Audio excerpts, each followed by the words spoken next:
Temperatures just under 70 degrees. It is a picturesque day in mid-September. You can feel that brisk autumn air coming just around the corner as we are just about ready for the Washington Redskins and the Jacksonville Jaguars. Home opener for Washington in the midst of this very long extended losing streak. Our game being broadcast in Spanish. We're available using the SAP button on your television. There is Gus Bradley, second-year head coach of the Jacksonville Jaguars. Last time he was in this stadium, the wild card postseason game against the Skins 2 years ago. The day that they battered and bruised RG3.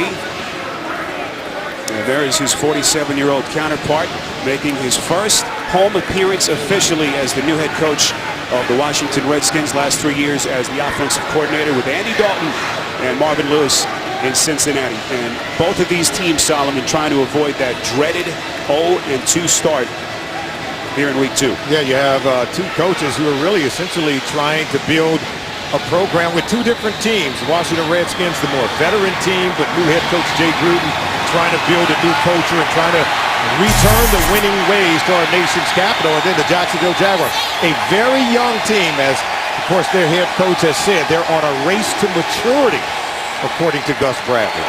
There's Andre Roberts signed in the offseason to help with the dreaded special teams unit of the Redskins last season. You saw Josh Scobie. Jacksonville won the toss. They defer. And so the Redskins and Robert Griffin III will have it as we are ready to go here at FedEx Field.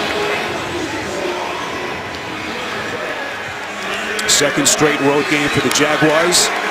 Blew that 17-0 second half lead in Philadelphia last Sunday. Redskins a 17-6 defeat in Houston against J.J. Watt and the Texans. Booming kick by Scobie. Roberts takes a knee, and here it comes. Robert Griffin III, who really struggled in the preseason. In fact, looked awful.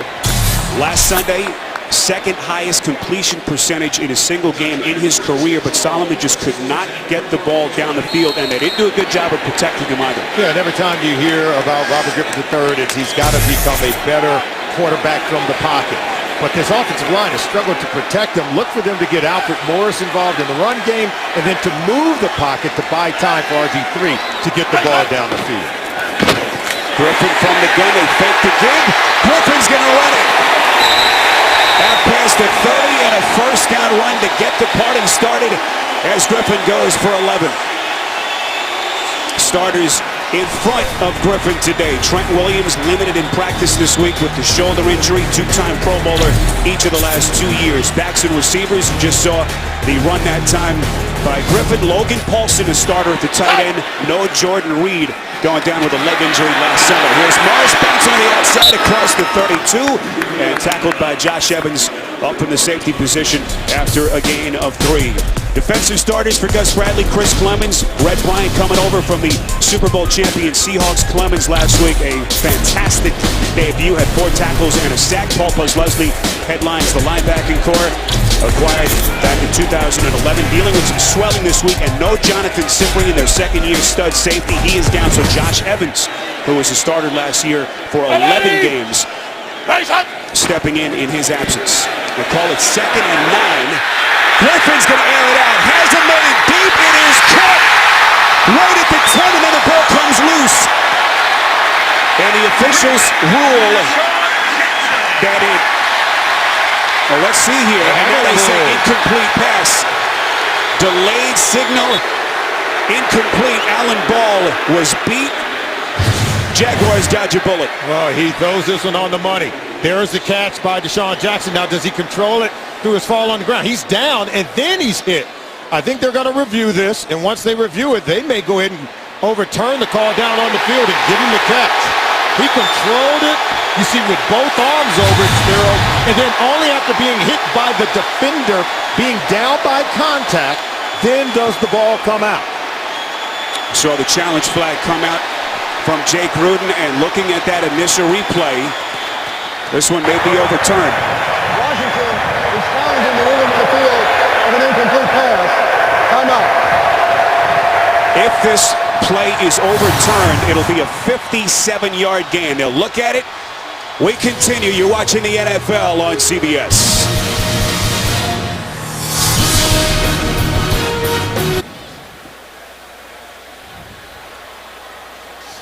That last 57-yard potential play under review. Here's the call. After review, the ruling on the field stands as called. It's an incomplete pass. All right, let's bring in our officiating expert here at CBS, Mike Carey. Mike, take us through that last play.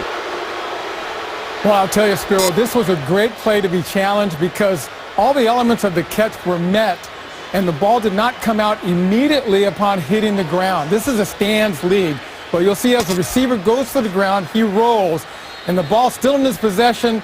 Then the rake by the defender pulls it through. In my opinion, this should have been reversed. However, this is a stands league, as I said. I have to agree with Mike there because he had control, and then he should have been ruled down by contact even before the defender hit him and jarred the ball loose because he had a defender draped around his ankles. Well, for an offense so starved for success, that's an awfully tough break early in this game. So 3rd and 9. Griffin going down, sacked. Talked about Jacksonville wreaking havoc, and look who. It's Ryan Davis, the second-year defensive end who last week had a career-high 2 sacks, dumping Griffin behind the line of scrimmage. Yeah, you see Davis coming around right here.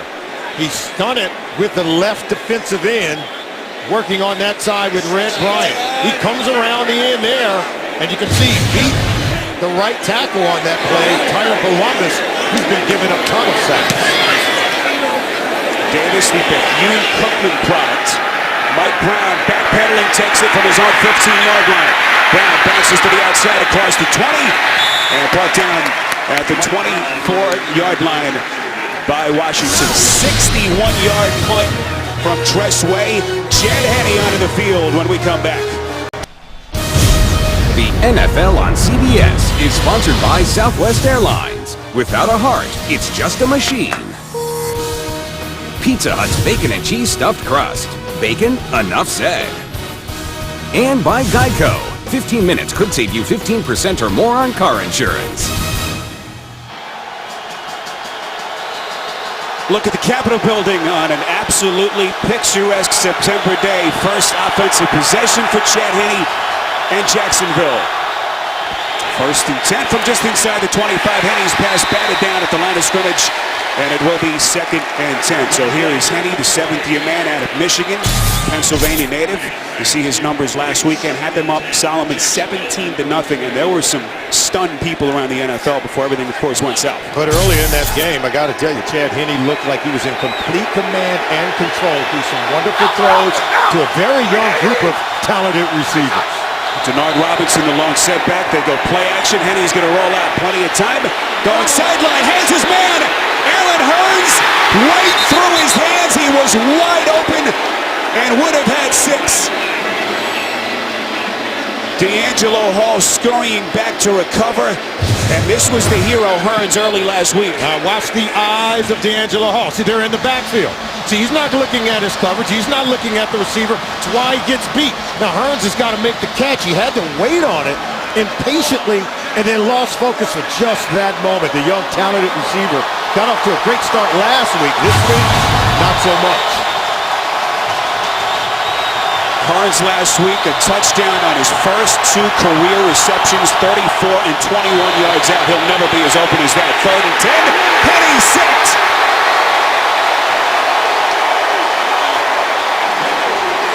Jason Hatcher, Brian Orakpo among the men getting there. Loss at 12, and the Jacksonville Jaguars will punt. Oh, they just cave in on the quarterback, and there's Orakpo right there. Look at him, getting a nice push. He stays on the edge, comes through, and gets the sack with a host of other defenders. That's how you got to do it. Cave in the pocket. Got to put pressure on the opposing quarterback. You want to play well on defense. Brian Anger on the punt. Pinned back deep. Andre Roberts from his own 35. Roberts making the first guy miss. Markley throwing from behind the play. 52-yard punt and a return of 5 yards. And now we await the penalty.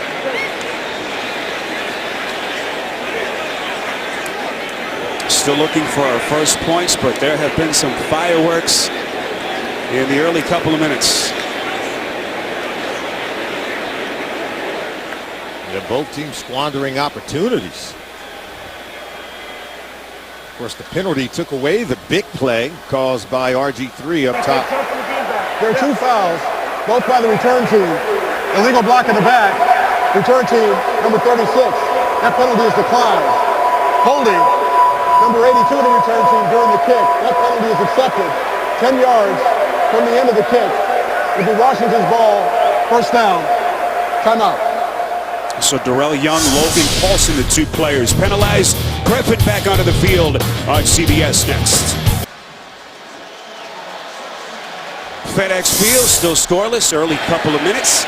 Redskins back onto the field. They've got it 1st and 10 from inside their own 25.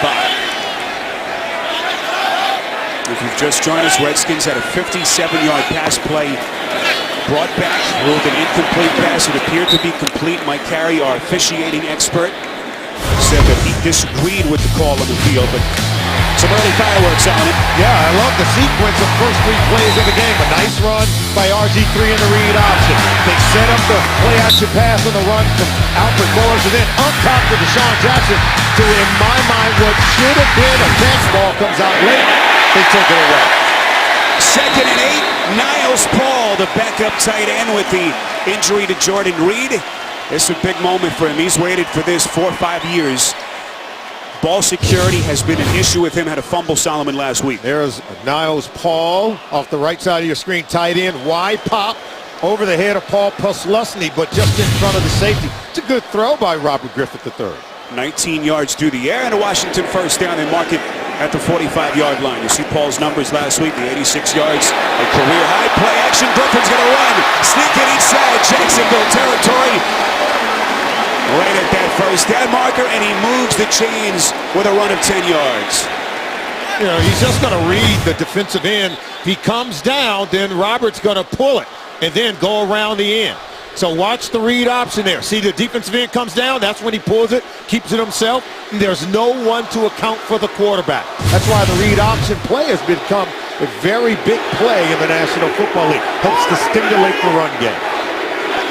1st and 10, Griffin again from the gun. Here is Roy Halou Jr., the backup behind Morris, inside the 40 and brought down. All the talk, Solomon, of Griffin, staying in the pocket, proving that he can throw from there. But Gus Bradley told us yesterday that he thought that he was going to try to get out and run a little bit more today. He really did. Thought they would try to move the pocket. Remember, last week, the Redskins could not block J.J. Watt. Well, some of the defenders on this defensive line as a group, they're very good.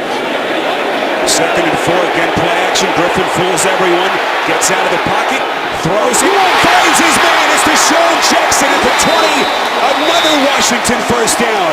18 yards as Griffin manufactures the play. Posluszny coming with the pressure, and now Griffin looks like he's hurt. Uh-oh, he's hit, and this is what happens when you're on the sideline. You get out of the pocket. Okay, if you're going to throw it as the defender's closing in, you got to be able to take the punishment and take the hit. And he is wincing in pain. And down in pain is Robert Griffith III. Now take a look at this. He comes down on that right leg. Don't want to try to guess at the injury. But watch him plant the right leg right there. Solomon, you see him kind of came down on his arm, the too. left leg as well. Yeah. Don't want to speculate at this point. Griffin about 1.5 years removed from that last devastating injury. The 2nd time he tore the ACL, but now the obvious concern on that Redskins sideline. Clock stopped at 9:23. And it was just a marvelous play by Griffin, getting out of the pocket and finding Jackson down the field as now Kirk Cousins starts to get loose. Now here's the thing, if you're Jacksonville, and Robert's been very good getting out of the pocket, making plays, now you get an entirely different quarterback, Kirk Cousins, who has been very good at operating inside the pocket, not nearly as much of a threat in the run game as Robert Griffith III, but Kirk Cousins can function in Jay Gruden's offense from the pocket at a very high level. Again, you see him rolling out as he's pushed out by Reynolds. Sees airborne. There's the right foot. He lands also on that right arm rather awkwardly.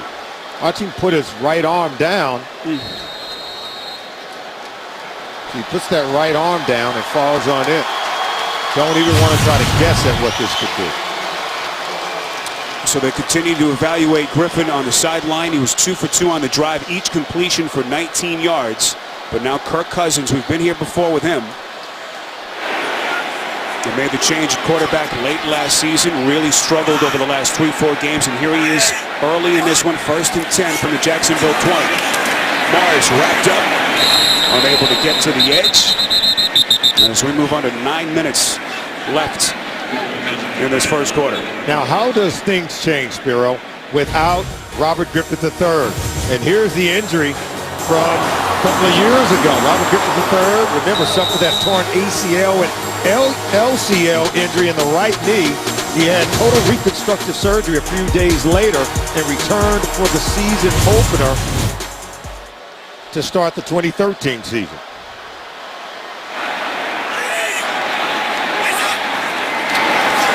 Cousins from the gun is going to throw it in a second and 10 end zone touchdown. Darrell Young, the fullback, 20 yards. Washington takes the early lead. He was wide open. We told you this Jaguar secondary. Look, here he is right here. How he gets so wide open when you have a defender out there and they latch on to Pierre Garçon and they allow him to just go wide open into the end zone. Keep in mind, this is Jacksonville secondary that is playing today without their injured safety. Jonathan Cyprien suffered a concussion late in the first half last Sunday against Philadelphia. Extra point by Kai Thorbath is perfect. So while they continue to examine RG3 on the sideline, Cousins comes in and promptly gets him into the end zone. 7-0 Washington. You're watching the NFL on CBS. The NFL on CBS is sponsored by Bud Light, who reminds fans to stay in the game and drink responsibly. And by the Home Depot. More saving, more doing. That's the power of the Home Depot.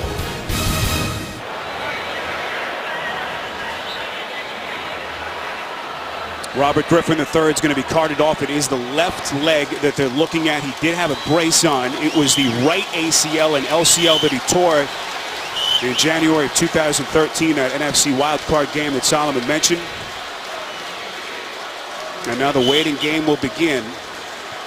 Kirk Cousins coming in. Solomon ran 2 plays, a run by Morris, and then a 20-yard touchdown pass to the fullback Darrell Young. Yeah, on his first throw in the game. We see if Kirk Cousins can operate in Jay Gruden's offense at a very high level and already gets him into the end zone on his first pass attempt here against the Jacksonville defense. Fullbacks kick, the UCLA product. Back of the end zone, fielded there by Jordan Tagman across the 10.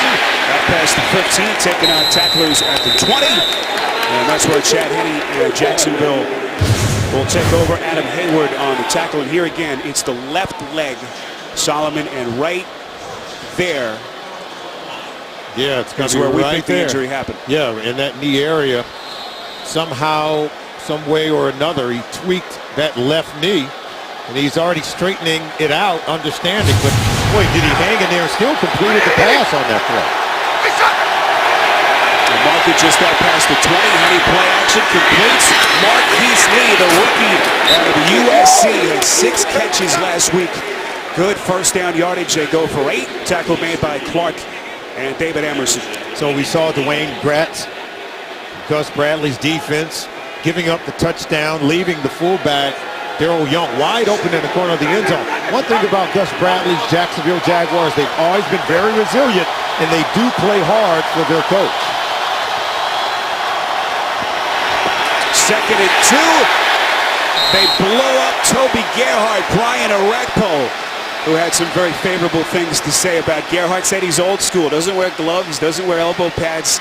A guy that he's admired from afar the last couple of years. Yeah, he remembered Gerhart from when he was with the Minnesota Vikings. Said he came in and shredded us in one game. Said the guy's hard to tackle and deceptively faster than you would think. Redskins are telling us it is the left ankle that they're looking at for Robert Griffin. His return, they're saying questionable. 3rd and 2. Henne's pass incomplete. And intended for Mike Brown, the second-year wideout. And Jacksonville will punt. Emerson on the coverage. There it is right there. There's the throw. It's on that back shoulder, but you got to be able to lasso that one in. Good throw from Chad Henne, but if you're Brown, you've got to be able to haul it in. Boy, Allen Hines had that drop, if you just joined us, on their first pass. Would have been a long touchdown for Jacksonville, as they have not helped Henne so far. Andrews punt.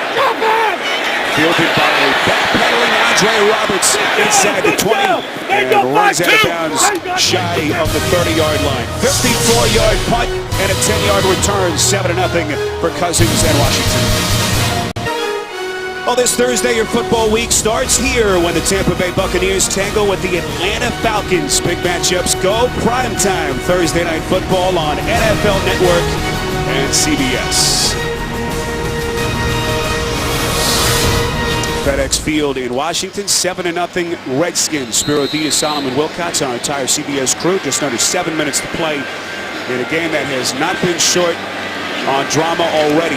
If you've just joined us, Robert Griffin III carted off the field just moments ago with what the Redskins are saying, a left ankle injury. His return questionable. We'll get you any new information if they pass along. Cousins faking a couple of handoffs, airing it out deep down the near side. Incomplete. And now it looks like Deshaun Jackson is hurt. Late marker comes in about 10 yards behind the line of scrimmage. And boy, the Redskins just cannot catch a break. Oh, this is Josh Evans on the play. He played the ball very well, raking down hard on the ball as well as the hands of Deshaun Jackson. Right there. You rake through the arm to pry the ball loose, but then he lands on him as that shoulder, that left shoulder, as you can see him holding it, jams right into the turf with the weight of Josh Evans on top of Deshaun Jackson. Highly unfortunate because Deshaun Jackson's fighting to go for the ball, but very awkward land indeed. Oh, Deshaun Jackson will walk off into the Redskins locker room. His first home appearance here in Washington. 8 catches a week ago, and he comes down on the shoulder, Solomon, with the weight of Evans coming down on him. Yeah, right there. Seeing it jams right into the turf. And, Jay Gruden said he was going to try to get the ball deep to Deshaun Jackson. Boy, has it. Alfred Morris, first and 10, across the 30 and brought down at the 32. And Solomon, you just wonder from a psychological standpoint, you see Griffin carted off, and now one of your top 2 wide receivers leaves the game. How do the Redskins recover? I think you focus. If you're Jay Gruden, you're the play caller. You know that everything has to funnel through the run game. Get Alfred Morris to the second level running the football. Allow for some play action passes. You still have the talented Pierre Garçon, who can not only get deep, but he can create yards after catch on short passes. Morris on the tape. To the outside across the 35-yard line. Clock continues to run. It'll be a 3rd and short play coming up. Paul Posluszny, who was the NFL's second leading tackler a year ago, forced him out. Take a look at this. This is Red Bryant. Check it, 79. He just destroys Tyler Columbus, knocking him in the backfield. That disrupts everything in terms of Alfred Morris' ability to get around the edge on that stretch zone play. Columbus got to do a better job of containing and blocking on Red Bryant. Roy Helu Jr., the 3rd down back onto the field on 3rd and 4 from the 36. Cousins feels the pocket squeeze, sliding for the first down, and he's right there. There is a marker thrown behind the play. Skins needed to get to the 40. And now we await the penalty as Jay Gruden looks on.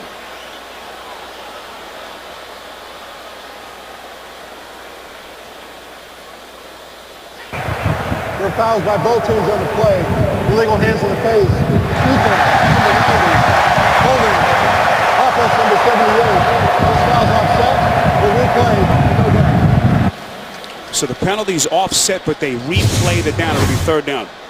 Yeah, they called, I think it was number 90 as Lichtenstein, the center. You're going to be able to watch it. Although can't see anything right there. I thought Kirk Cousins could have picked up that first down. He kind of slid before he hit the first down marker. So third and fourth play, Lou still on the field as Washington goes with 3 wide. Cousins over the middle, completes. That's Ryan Grant, the rookie wide receiver out of Tulane. He's brought down right around the 40. Needed to get right at the 40-yard line, maybe short. Now watch Grant as he catches it. He comes back and see he's right at the first down marker where that right foot was, right close to the 40-yard line. But then he slides backwards to elude the tackler, and he loses ground and lose the opportunity to pick up a first down. Redskins now making it official. Griffin will not return. They're looking at the left ankle, we've been told. Deshaun Jackson, left shoulder. His return is questionable. Fair catch signaled by Mike Brown. That takes a Jacksonville bounce into the end zone. And Chad Henne and company will have it from their own 20. Coming up Saturday, the Home Depot SEC on CBS rocks when the Florida Gators take on the Alabama Crimson Tide. All the fun begins with college football today. Florida, big win yesterday over Kentucky. Took them 3 overtimes last night. And Nick Saban and Alabama taking care of Southern Mississippi 52-12. We're at FedEx Field in Washington alongside Solomon Wilcox, our entire CBS crew. I'm Spiro Ditas. RG3, if you've just joined us, carted off the field, left ankle injury, will not return. No Deshaun Jackson. And now Jacksonville down 7-0, first and 10 from their own 20. Here's Toby Gerhart cutting back. Just barely able to get back to the line of scrimmage. Gerhart, Adrian Peterson's backup the last 4 years in Minnesota, finally getting his chance, Solomon, to be a frontline back. He's a big kid. He's a talented running back. He said when he was 8 years old, his dad showed him tapes of Earl Campbell. You know, he's a big guy, like an Earl Campbell. Not going to make a lot of guys miss. He's got to be able to come downhill and break tackles. Gerhart on 2nd and 9, wrapped up. Picks up a couple. Chris Baker, who has stepped into that starting nose position for the injured Barry Cofield. And a couple, and it'll be 3rd and 7 coming up. And you said it, you go to the stat books at the end of the season, and top rushing backs aren't usually the bigger backs. Gerhart feels like he can be that guy. Certainly Gus Bradley feels the same. Yeah, those guys are far and few between. Remember the great John Riggins here with the Redskins. He was one of those guys. You know, Bettis comes to mind. You mentioned Earl Campbell. But it's not a lot of those big guys that can make you miss. 3rd and 7. Henne nearly picked right in the breadbasket of David Amerson. And Jacksonville will punt.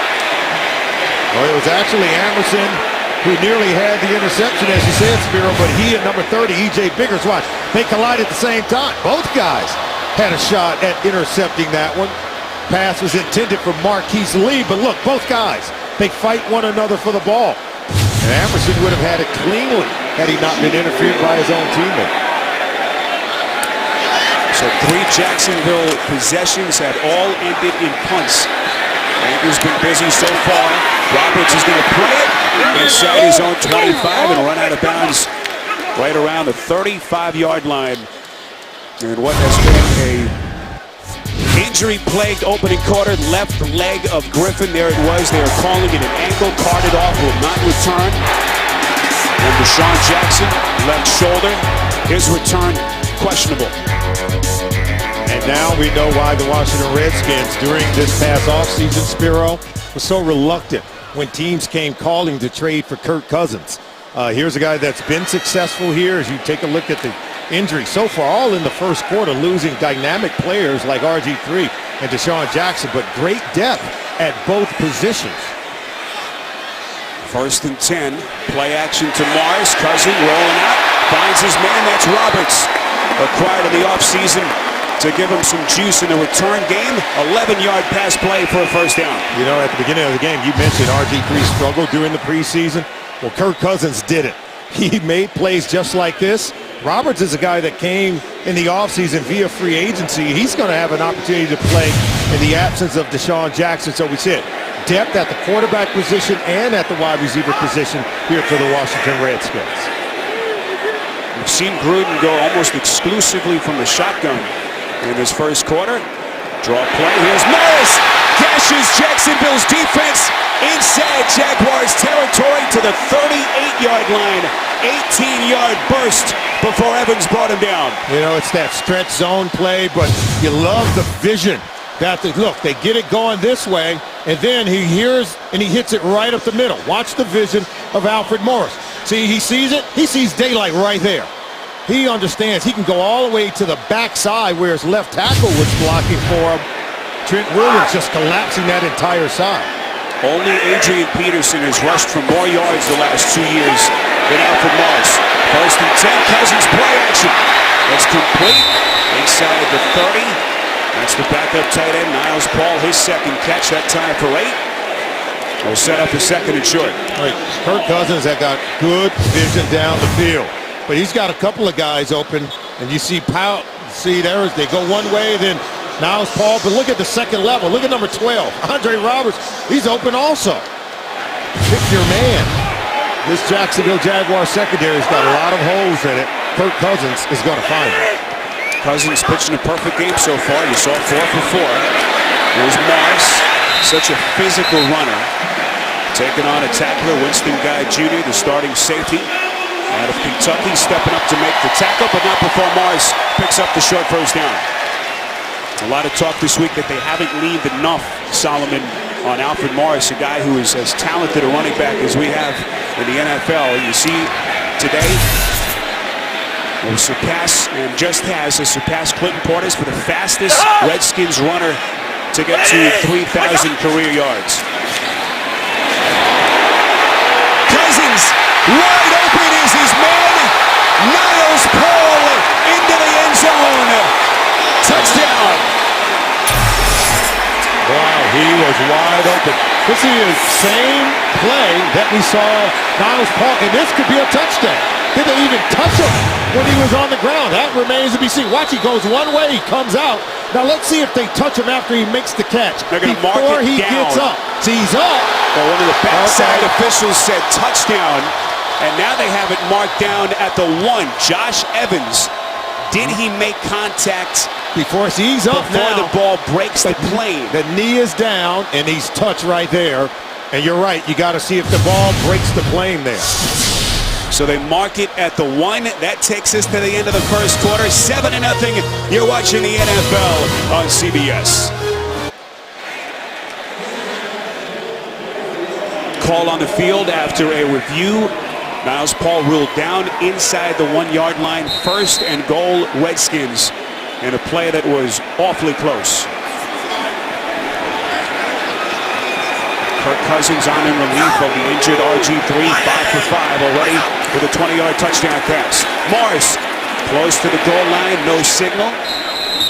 As that Jacksonville front so improved, able to hold. Let's bring in our officiating expert, Mike Carey. Mike, take us through that last play. Spiro, this is one of those things that is an example of excellent officiating. The official's right on the goal line. This all happens in a blink of an eye. But there's a touch right on his rear, and at that instant, the ball is just shy of the goal line. What a spectacular play, and even better call on the field. Yeah, that was a moment of inches, too. The game was decided, but obviously the officials were able to pick it up. Second and goal. Morris this time is going to waltz his way in. Washington with a 2-touchdown lead.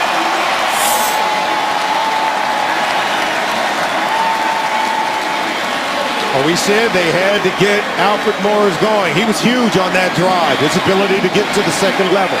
Kirk Cousins paid it off with throwing the ball down the field. But look at the fullback. He changes the line of scrimmage. See, he seals it there with a nice kick out. Morris gets an easy lane into the end zone. Right now, the Redskins are winning the war in the trenches, and Alfred Morris is taking advantage of it. Morris had 91 yards in the loss in Houston last Sunday. Averaged better than 6 yards per carry. And boy, considering the injuries, Solomon, Griffin going down, Deshaun Jackson, this Washington offense has looked good. Yeah, there's the kick out, and then watch it right here. If you can get the fullback to just kick out on the edge, and they seal the edge.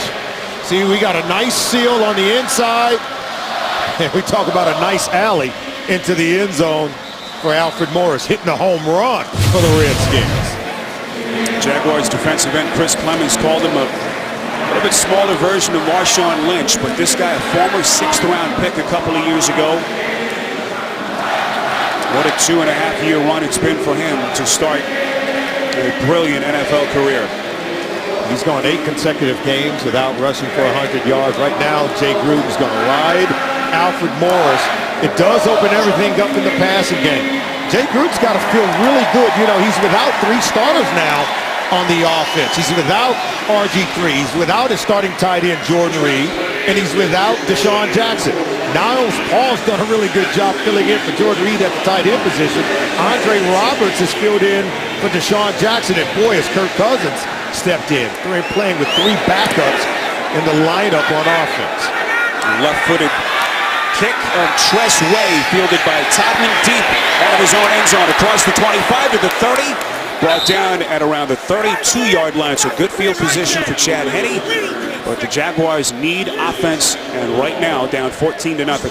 Follow all of today's football action around the country. Download the CBS Sports app right now for lightning fast scores, breaking news, video, and more, all on your phone. Now, what do you do if you're Jacksonville, Spiro? Yeah, you got to take some shots. Remember, they were able to put the double move on D'Angelo Hall to get Hearns wide open down the field, and he dropped it. You've got to continue to challenge them downfield, provide a spot for this offense, and get back into the game. Henne from the gun, 1st and 10. Hit as he throws. It is incomplete, kind of swinged out of his hands. Pressure coming up the gut from Perry Riley Jr. Updated injury word on Deshaun Jackson, left shoulder. Solomon will not return. Yeah, very unfortunate, but we told you they've got good depth at quarterback, as we've seen with the play from Kirk Cousins. Good depth at wide receiver. You know, we talk about the depth at tight end. Without Jordan Reed, Niles Paul has caught 3 passes for 51 yards. Jacksonville is down. You see the total yardage number, 0 at this point for Jacksonville. Yet to get a first down. This is their 4th possession. Henne completes finally. It's caught by the rookie Allen Robinson, who was expected to start to get a little more playing time. Has had a couple of hamstring injuries, Solomon, the man that they took with the 60th overall pick in May. And right now, this offense, they've got to find some rhythm. They have not been able to run it, but when have opportunities to catch it, you got to be able to haul it in. They already are 0 for 3 on 3rd down today. Last week, Jacksonville was 2 of 14. Converting only 14% of their 3rd down plays. Chad Henne, the veteran quarterback, got to be able to convert in these situations. You saw Jed Fish, Jacksonville's offensive coordinator. Henne on 3rd and 3, going backwards. Riley and Hatcher wreaking havoc. Hatcher got to the quarterback earlier, had a sack last week as he plays in front of this hometown crowd for the first time. They're just overwhelming this Jacksonville offensive line. They're young. Look at Hatcher right up the gut. You get pressure into the face of the quarterback, goes a long way in disrupting any play they want to run. And Hatcher comes over via free agency from Dallas and already making his presence felt on this Redskins defensive line. Hatcher in his 9th season, 8 years in Dallas. Last season, a career-high 11 sacks, leading to his first Pro Bowl selection. Roberts juking past one man, couple of penalty markers coming behind the play. As Roberts is across the 20 and brought down at the 23-yard line, a 52-yard punt by Anger and 11 yards on the return.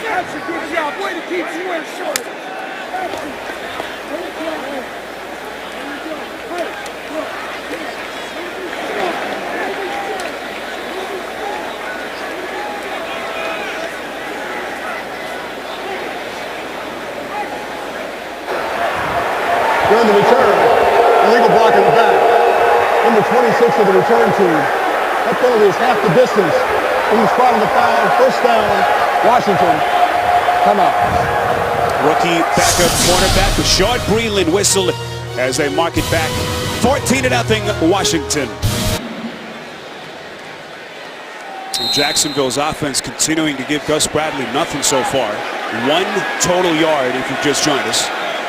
Couple of minutes gone by in the 2nd quarter. And Jacksonville down 14-0. After the penalty on the return, they mark it inside the 10. First down run by Mars. Minimal pickup. Tackle made by the backup defensive tackle, Avery Jones, excuse me, the second-year man out of Georgia. This Washington Redskins football team in desperate need of a win. They've lost 9 consecutive games. It's their longest losing streak in over 50 years. And now here comes Kirk Cousins, going to have an opportunity to put an end to it. See Morris's numbers on the top of your screen. 33 rush yards already. 2nd and 8 play is caught. That's Paul. He's been a busy man so far. Solomon mentioned the injury to Jordan Reed. Went down with a leg injury last week in Houston. Paul that time for 5. It'll be 3rd down. I think it's a testament to just how good of talent that they have on this Washington Redskins roster. Jay Gruden inherits some talent. It's his job as the offensive coordinator, play caller, and head coach to get this team moving in the right direction. 4 catches for Paul. That matches his number last week in a career high. 56 yards. This is 3rd and 2. Cousins, pump fake over the middle. Wide open is Roberts. 1st down and a lot more. Just shy of the 50. Will Blackman makes the stop. 32 yards through the air from Cousins.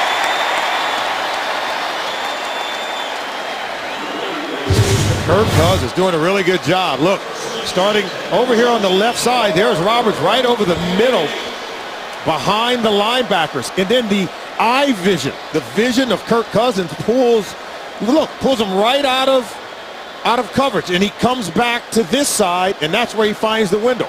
But he started clear to the right side, going all the way back to the left for the wide open Roberts. 1st and 10 in the round play. It's Roberts again. Inside the 40, and finally brought down from the back. Chris Clemens from his defensive end spot drags him down, but not before Roberts runs for 19. Jay Gruden pulling out all the tricks in this one as a play caller. Now look, here's Roberts coming around the end there. They get it going one way, and right now they have this defense for Jacksonville off balance. They're in chase mode as Chris Clemens come down with the tackle. But look, they outflank the defense. He finds a seam and he hits it going down here. 10 plays that have got to 10-plus yards. Morris getting another big chunk. Cutting back inside the 20. Morris still going. Tackled at the 10-yard line. And now a late marker comes in right around the tackle as Morris runs for 24 yards, and now we await the penalty. This Alfred Morris, boy, whew, he's special. This was an issue for Jacksonville's defense last Sunday, and Philly gave up a lot of big plays in the second During the half. run, holding, offense, number 15, 10-yard penalty is assessed. In the foul. Result of the play is still a 1st down for Washington. Number 15, wide receiver, is that Aldrick Robinson right here. Look, it's going to be well downfield as Alfred Morris starting to cut back. See, he's already grabbing. He's already reaching. Just block him. Don't put the hands on the outside of the defender. They're going to call you for holding every single time. Wasn't necessary for Robinson to hold on that play. It was already a big run by Alfred Morris. 1st down still stands. They mark it at the 21-yard line. Look at the total yardage discrepancy. As Roy Halou comes in, spells Morris, making something out of nothing. That extra little burst. Tackle made by Alan Ball. And here's a guy in Halou who was the Redskins' leading rusher before Alfred Morris showed up. What a play here. Yeah, Roy Halou. And we thought we would see both of them today. He's capable of making plays. When you can break tackles in the National Football League and make defenders miss, well, you're going to be a really good running back, and Halou is capable of putting up numbers as well. It was Pozlesny and Clemens, also Branch there. They had Halou wrapped up, but he wouldn't go down. Here's a 2nd and 1 play. Needed to get to the 11. Looks like he's short. Halou, the former 4th-round pick in 2011, buried at times in this offense under Mike Shanahan, but boy, he has been already early in the year, Solomon, a huge weapon on 3rd down. Yeah, and they're already over 100 yards rushing are the Washington Redskins. Started with Alfred Morris, just creasing Gus Bradley's defense. They got off to a much better start defensively 1 week ago against the Eagles, but not so well here today. 3rd and 1. Play action. Cousins has his man and he's caught by Paul right at the 5, but a penalty marker comes in behind the tackle. Thrown from the end zone. And the officials are signaling first down that it is against the defense. 7-yard hookup. The field pass was thrown. Illegal contact. Defense, number 23. 5-yard penalty. Automatic first down. That's Allen Ball. Boy, how good has Kirk Cousins been, Solomon? 8 for 8, over 100 yards. Here's a penalty right here. You're beyond 5 yards. You can't grab them. I mean, there's a point of emphasis there. You can't do that. And Niles Ball has just been open all day long. They haven't covered him yet, Spiro.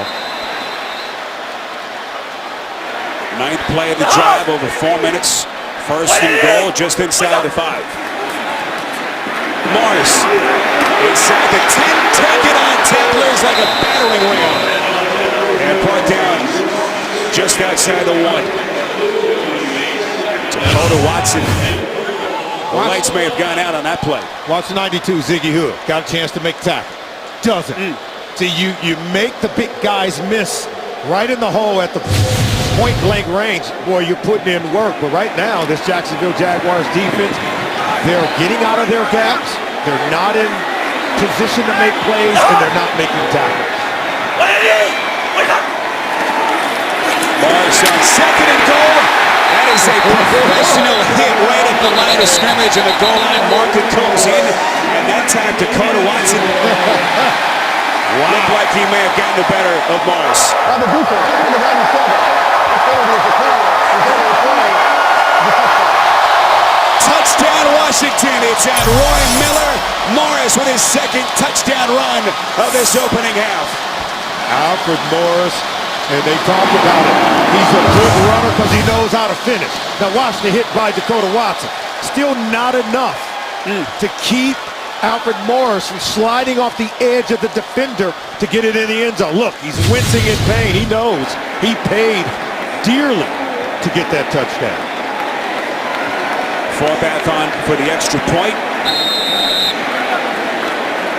We take a quick look to confirm all scoring plays subject to review.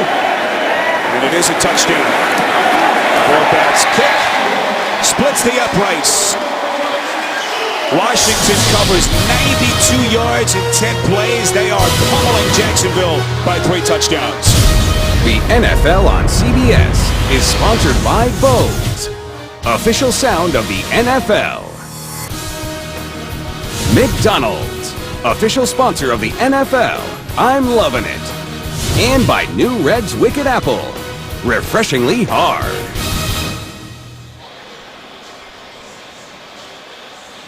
Jefferson Memorial on a beautiful September day in our nation's capital. 21-0 Washington. After absorbing the early injuries to Robert Griffin III, carted off the field with a left ankle injury, will not return. Alfred Morris, 2nd touchdown rush. But boy, did he pay the price. After that hit a moment ago by Dakota Watson. Fielded by Toppin, 5 yards deep in his own end zone across the 10.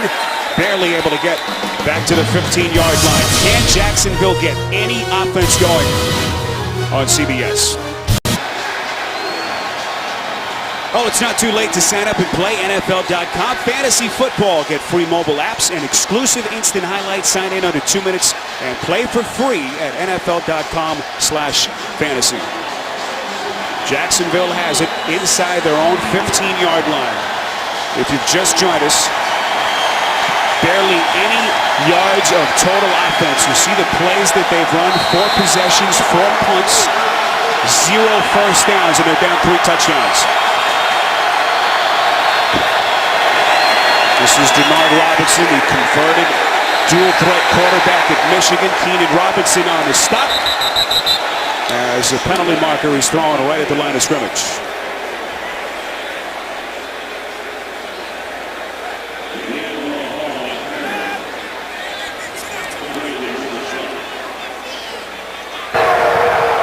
Personal foul.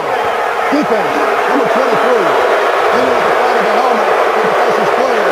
It's a 15-yard penalty from the end of the run. And an automatic first down.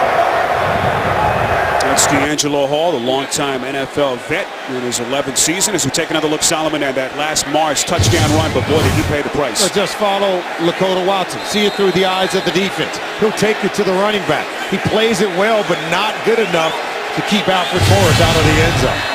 Well, that penalty, 15 yards, by far Jacksonville's best offensive play of the day. That pass intended for Marquise Lee.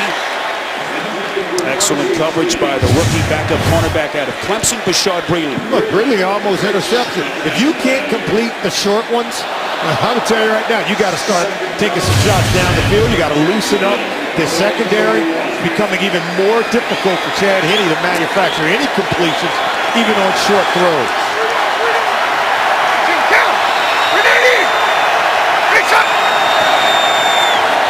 Henne goes play action to Gerhardt. He's going to run it across the 30 to the 40. He's got the first down as he slides forward to the 43-yard line, a pickup of a dozen. Their 5th possession of the game, and they finally pick up a first down. Henne making something happen with his legs. It was a really good decision and a lot of courage to finish off that run beyond the first down marker.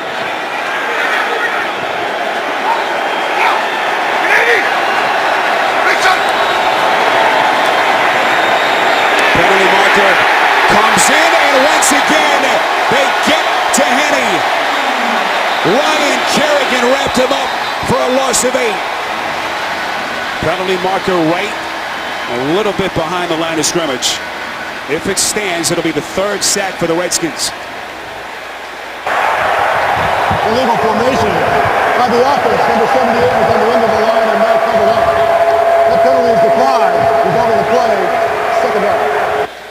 It's right tackle Cameron Bradfield. He was the guy that was supposed to block Ryan Kerrigan. So if you're not going to line up on the line of scrimmage and be in the backfield, for one, it's an illegal formation.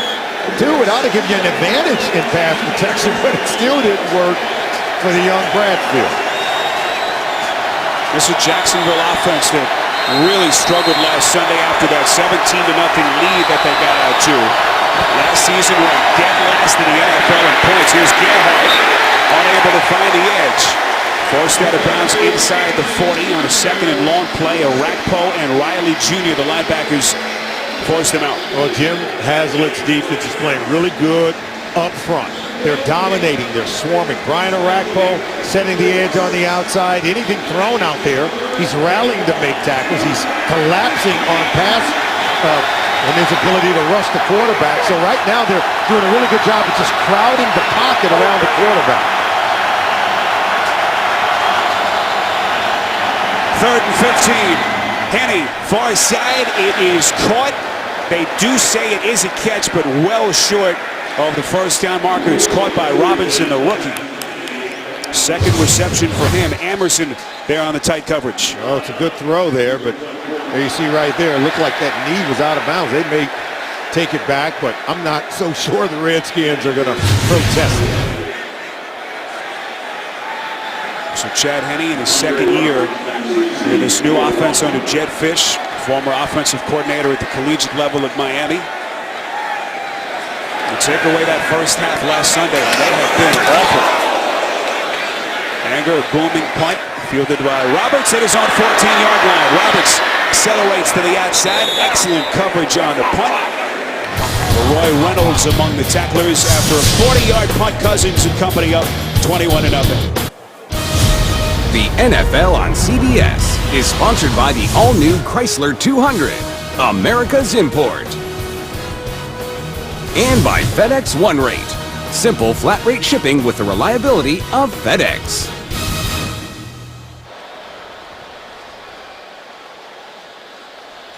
Well, here at FedEx Field, Redskins fans rejoicing in a 21-0 lead, but still a bit apprehensive. RG3 carted off left ankle, will not return. Deshaun Jackson, a left shoulder injury, ending his day. But on the field, the Redskins have been dominant. There's Kirk Cousins, pump fakes, going sideline, and one of the few times it has not worked. Penalty marker comes in. Andre Roberts, the intended receiver. Coverage by the 2nd-year corner, Dwayne Grotz, out of Connecticut. Pass interference by the defense. Number 27. Spot foul. Automatic. First down. Dwayne Gratz Matched up right there, look.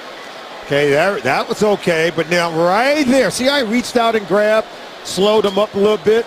That's not incidental contact, that's deliberate contact beyond 5 yards. They're going to be flagged on that play. So with the penalty, Cousins still perfect, 8 of 8 through the air. Here's Morris on first and 10, minimal gain. Let's get to our Wisdom of Solomon here in week 2. Take a look at some quarterbacks who succeeded as rookies without a red shirt year. Of course, Peyton Manning didn't need a red shirt to become a 5-time NFL MVP. And Cam Newton avoided a red shirt. He was the first rookie to throw for 4,000 yards in a single season. Andrew Luck played immediately. 7 fourth-quarter come-from-behind wins set a rookie record. And look, Blake Bortles is a guy that the Jaguars plan to redshirt, yet and still only 16 total yards of offense with the veteran Chad Henne. You have to wonder how long they'll be able to stick with that program. 2nd and 7, Cousins faking right, coming near side. Aldrick Robinson across the 35, brought down at around the 37-yard line. And here, guys, Solomon, to your point, sitting out that first year that turned out pretty well. Tom Brady had to sit out his whole rookie year, went on. That turned out pretty good. Carson Palmer was the first overall pick in 2001, and yet and still played every single game after. Of course, he missed his entire first year, and then you could see the 4,000 yards for 3 different teams. Drew Brees, as well as Aaron Rodgers, also had to redshirt their first year. Carson Palmer late scratch today, by the way, in that Cardinals game against the Giants. 3rd and 2. Needed to get just out past the 39-yard line. Looks like they're short. And finally, something positive for Jacksonville, as we are now under 4 minutes to play, first half of the 21-0 game. And the Washington Redskins continue to dominate. It starts with the run game. And it also has, helped that Kirk Cousins has come in and played well for Jay Groot. We talk about him looking better in the offense during the preseason than Robert did. And you can see the scoreboard reflects the fact that he has a real good feel for this offense, and he's operating at a very high level. You see Cousins' numbers, 9 for 9 for 116 yards. This is a first-string Washington offense that was just flat-out awful, Solomon, in the preseason. Griffin really struggled. So you wonder how those conversations will go. Obviously, the bigger question is the ankle of Griffin, just from a health standpoint. But this is something we aren't new to. Cousins coming in relief. Remember the game week 14 a couple of years ago, coming on in relief. The initial knee injury of Griffin led them to a come-from-behind win against the Ravens. Postseason success. Kirk Cousins certainly capable of playing at a high level. It remains to be seen, can he become the leader of this football team? Don't know how long Robert's going to be out, but he's going to have an opportunity, and during that time there's going to be a lot of conversation about who's going to be the quarterback moving forward into the future, particularly if he keeps playing like what we've seen here in the first half. Call it, let's go. Also, to be fair, when Cousins came on late last season, those last couple of games, he did not look good. How about this? No one for the Redskins looked good during that final month. Good point. Mike Brown. Blown up. Late marker comes in. It was Akeem Davis who laid the wood on Brown. Yeah, we said these special teams have been anything but special here for the Redskins as of late.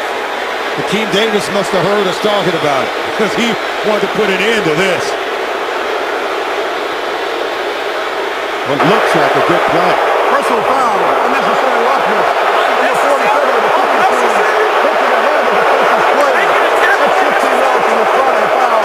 Jacksonville's ball, first down. Let's see if he uses the helmet. The crown of the helmet is what they're looking for here. Wow. I don't know. That's face mask to face mask nearly. See, he doesn't duck the crown of his head. See, that's face mask to face mask there. This is why these kind of plays, they're bang, bang. I think they need to be reviewable, Spiro. I don't think he ducked. I don't think he landed with the crown. Face mask, he kept his head up. It's what we want. We do want players to take their helmet out of the play. But sometimes when you're coming in that close, that fast, it's really difficult to turn the head.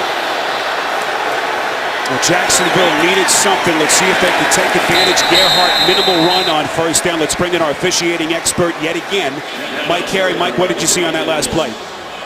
Again, we have a good call. Remember, defenseless receivers, the punter, the receiver of a punt is characterized as that too. That target has to be lowered. So the contact face mask to face mask was forcible to the head. That's a good call for unnecessary roughness on the defenseless receiver.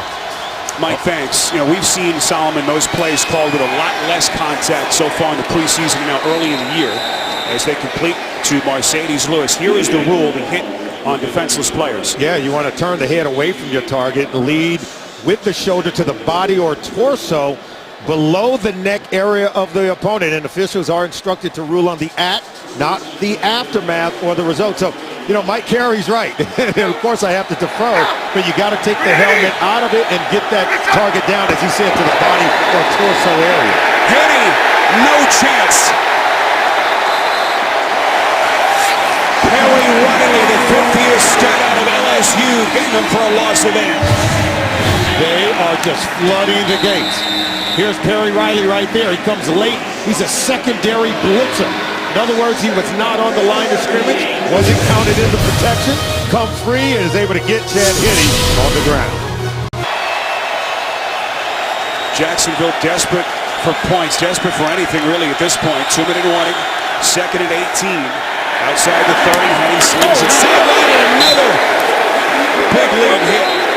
Bernard Robinson chopped down right after the catch. It goes for 7. David Emerson getting there first. Coming up, the Verizon Halftime Report will send you to New York. JB, Tony, Bart Boomer, and Coach Cower with all the latest Week 2 scores and highlights. We'll also get you a special preview of Thursday Night Football on CBS and NFL Network. It's all coming up on the Verizon Halftime Report. Looks like Gus Bradley, Jed Fish, their second-year offensive coordinator, will take a timeout as they try to dial something up here. Solomon, it was a Jacksonville team that was up in the first half last Sunday in Philly, 17-0. As a defensive coordinator, this is what you want. 3rd and long. You look at 3rd and 11. Got to believe Jim Haslett, defensive coordinator for the Redskins, is going to dial up the blitz. He's going to try to come after Chad Henne on this play. Well, we wondered about pass protection for Washington. So far, it's been an issue for Jacksonville. You saw the 4 sacks that they have allowed in his first half. Henne, 3rd and 11, near side, it's caught. Plenty of real estate. Mercedes Lewis, 10-5, lunges end zone, touchdown. And then we'll silence this stadium, at least for the moment. 62 yards. Henne to Lewis, and Jacksonville showing some life. Bakari Rambo, number 24, comes over from his safety position. And watch, he's just going to come up here, but watch, Rambo comes over, misplays the ball. Right here, undercuts it. Doesn't make the tackle, doesn't defend the play. Allow Mercedes Lewis to get down the field, and he's able to stay in bounds. Pick up a touchdown play. Rambo's got to do a better job of taking a better angle. Okay, so he makes the catch. You got to at least make the tackle and get Lewis out of bounds earlier. Rambo making his 2nd straight start for the suspended Brandon Merriweather. He got beat badly in Houston last Sunday on a 76-yard touchdown catch by DeAndre Hopkins of the Texans. Bad angle on that play. That's Jacksonville on the board. Here's Scobie.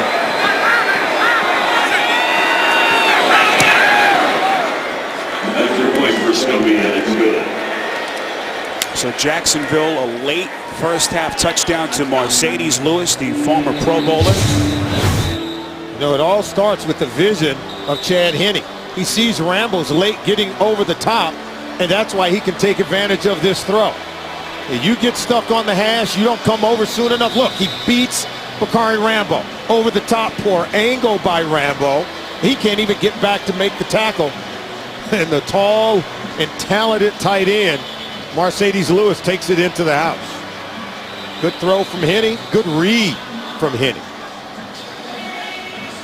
Well, this game has not been short on fireworks. Consider the early injuries if you've just joined us. RG3, what looks to be a substantial injury to his left ankle, carted off the field. Deshaun Jackson. Kirk Cousins coming on perfect so far in relief. Solomon of Griffin. built a 21-0 lead, and now Jacksonville finally showing a heartbeat. Getting on the board here with $1:40 left in the first half. You know, anytime you see teams squander a big lead, Spiro, it's usually because you have errors like that on the back end on the defense in coverage. Busted coverage, giving up the cheap touchdown. That's a way to squander a big lead. Roberts watches it bounce through the back of the end zone, so they'll mark it at the 20. Here comes Kirk Cousins as this Washington team plays its 2014 home opener. We talked about the long 9-game losing streak after the defeat in Houston last Sunday. Lost their final 8 games last year. It's their longest losing streak since the 1960-61 season when they lost 17 straight.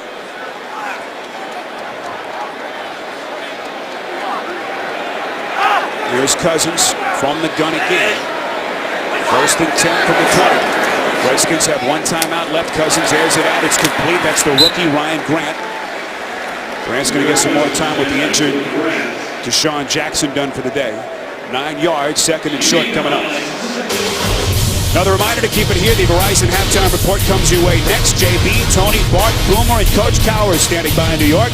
They'll take you around the NFL here on week 2, plus a special preview of Thursday Night Football on CBS and NFL Network. The Verizon halftime report coming up in minutes. We're at FedEx Field in Washington. Spiro Dedes, Solomon Wilcox, our entire CBS crew. We'll see if they'll take a shot here. 2nd and short. It's caught by Roberts. Had just 1 catch last week. Roberts' first 4 years of his career in Arizona. First down for Washington. Oh, Kirk Cousins just looks magnificent. 11 for 11. Moving the offense on just about every single possession. He came into the game. He scored on his first 3 possessions of the game. All 3 touchdowns, Spiro. I can't be even more impressed with what I'm seeing from Kirk Cousins. Again, if you've just joined us, Robert Griffin III carted off the field earlier with left ankle injury. Done for the day. As they await all the MRIs and X-rays, here's Miles Paul. 5th reception. That is a new career mark for the 4th-year tight end out of Nebraska. 6 yards before he's run out of bounds. And watch the wicked stiff arm there. Yeah, it's supposed to be hands to the face mask if an offensive player does it. We know if the defensive guy does it, we're getting a flag there. He didn't grab, didn't pull, but you can't go hands to the face on either side of the ball. Spoken like a former defensive back. I'm with you. As Washington gets away with one there. 2nd and 4. Cousins pass deflected at the line of scrimmage, and finally his first incompletion. So pushing after the final whistle. Players have to be separated just around the line of scrimmage. Redskins have 1 timeout left. Clock stops with the incompletion. 1:18. It'll be 3rd and 4. There's Forbath. You see the target line. Career long is 50. Late last season in the December game against the Chiefs. Saying you got to hurry. You're running out of time. Roy Halou, the lone setback. Here's Cousins. Halou beats 1 man to the 45-yard line. That's where he needed to get. Wow, favorable spot. What a play by Halou. Able to move the chains again. Here's another one. We talked about Niles Paul, 4th-year guy out of Nebraska. Roy Halou, 4 years out of Nebraska, playing like a Cornhusker, making a miss, knowing where the first down marker is. Can't say enough about football players who understand the situation in the moment. Makes a miss, hits the first down marker, get out of bounds to stop the clock. Jay Gruden still has that timeout in his back pocket. Cousins airs it out middle of the field. Wide open is his man, Paul. And what a first half it's been for the backup tight end. 27 yards for the first down. They got the ball with 1:40 to go. They just dink and dunk, stepping out of bounds, stopping the clock. And watch Kirk Cousins. He's working the clock. Great time management by Cousins. Movement pre-snap as Clemens came across the line of scrimmage.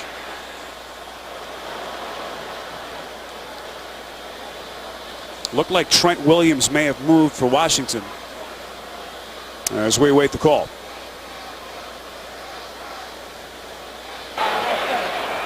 False start by the offense, number 71. It's a 5-yard penalty. Still first down. Washington has elected to take its last timeout of the half to prevent the 10-second runoff. There's Third and no final charge timeout. Washington. just settling right in, finding the seams in the defense, still able to make the play. Talked about what a big moment in his career this is for Niles Paul, the fourth-year tight end.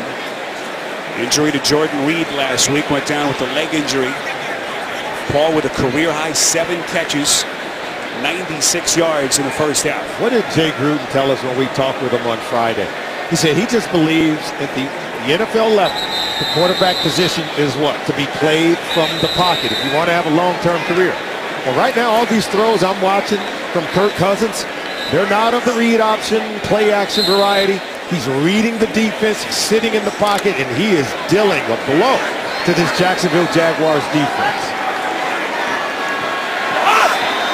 Saw what Gruden did in Cincinnati, mentoring a young Andy Dalton through 3 really historic seasons for a young quarterback. Now watching Cousins just pick apart this Jacksonville secondary. Late penalty marker comes in again. Allen Ball on the coverage. Hey, he's hanging in the pocket, too. Illegal hands to the face by the defense. Number 90. That's a 5-yard penalty and an automatic first down. Andre Branch, they got him. Legal hands to the face. See, we told you defenders. See, the defenders right here. See, you can't get that hand to the face. We know defensive players can't do it. Offensive players can't do it. Keep the hands below that neck area. Those are the types of penalties at this stage of the game after you've just finally scored. The difference between a 4-win team like Jacksonville last year and a team on the rise. Cousins, near side, incomplete. That is the first time that they have targeted Pierre Garçon in quite some time. Guy and Ball on the coverage. We're out of bounds just a little bit. See, when you stem this route, you should leave yourself 3 yards between yourself and the sideline, and he did. And that ball has to be thrown a little bit more over the top. I thought Garçon stemmed his route perfectly. Ball was not as well thrown, but got to give credit to Ball on the coverage. Really good coverage on the play.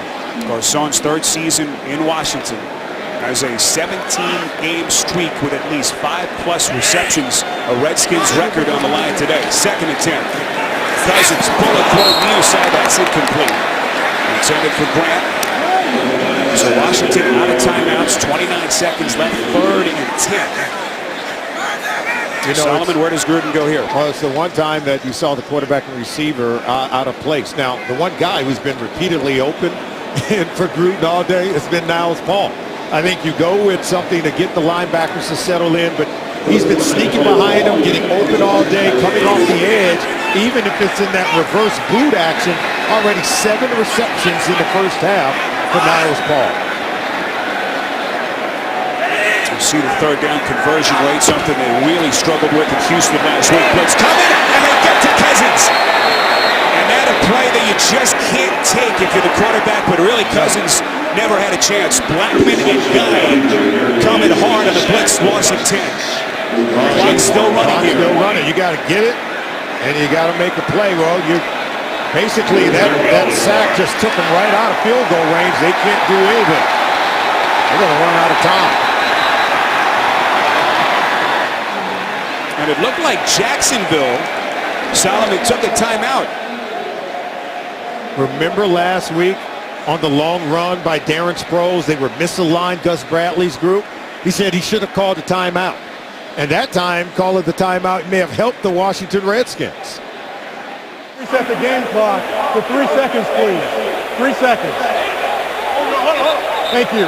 Sally, you saw the look on Gus Bradley's face. You wonder where that timeout call came from. Yeah, it didn't need to. They were going to run out of time. You'd be going in at half right now.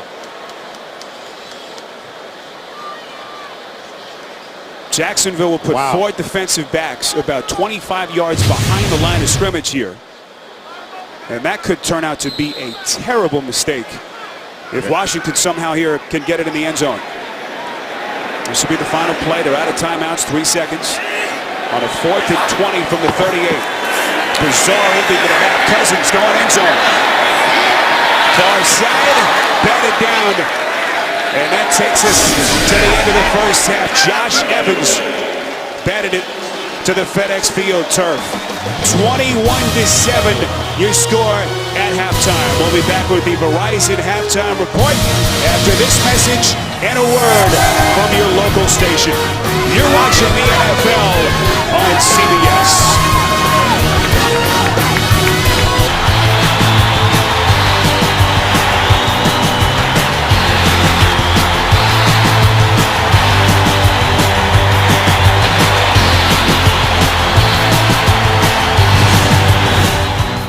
Halftime winds down here at FedEx Field, and a Washington Redskins team dealing with some significant injuries early in this game. Despite that, jumped out to a 21-0 lead and lead 21-7 as we rejoin you here, the NFL on CBS. Spiro Dedes and Solomon Wilcots. It took Jacksonville 4 possessions to get a first down. They finally broke in. How do they continue to come back and win this game? Yeah, down by 14. The offensive line's got to dig in. They got to begin to protect their quarterback, Chad Henne, but they have to manufacture rush yards so they can create play-action pass opportunities. It starts with the offensive line. If you can run the ball then and protect the quarterback, then they'll be able to score points. All right, we take a look now at our DirecTV Ultimate Picture Cam.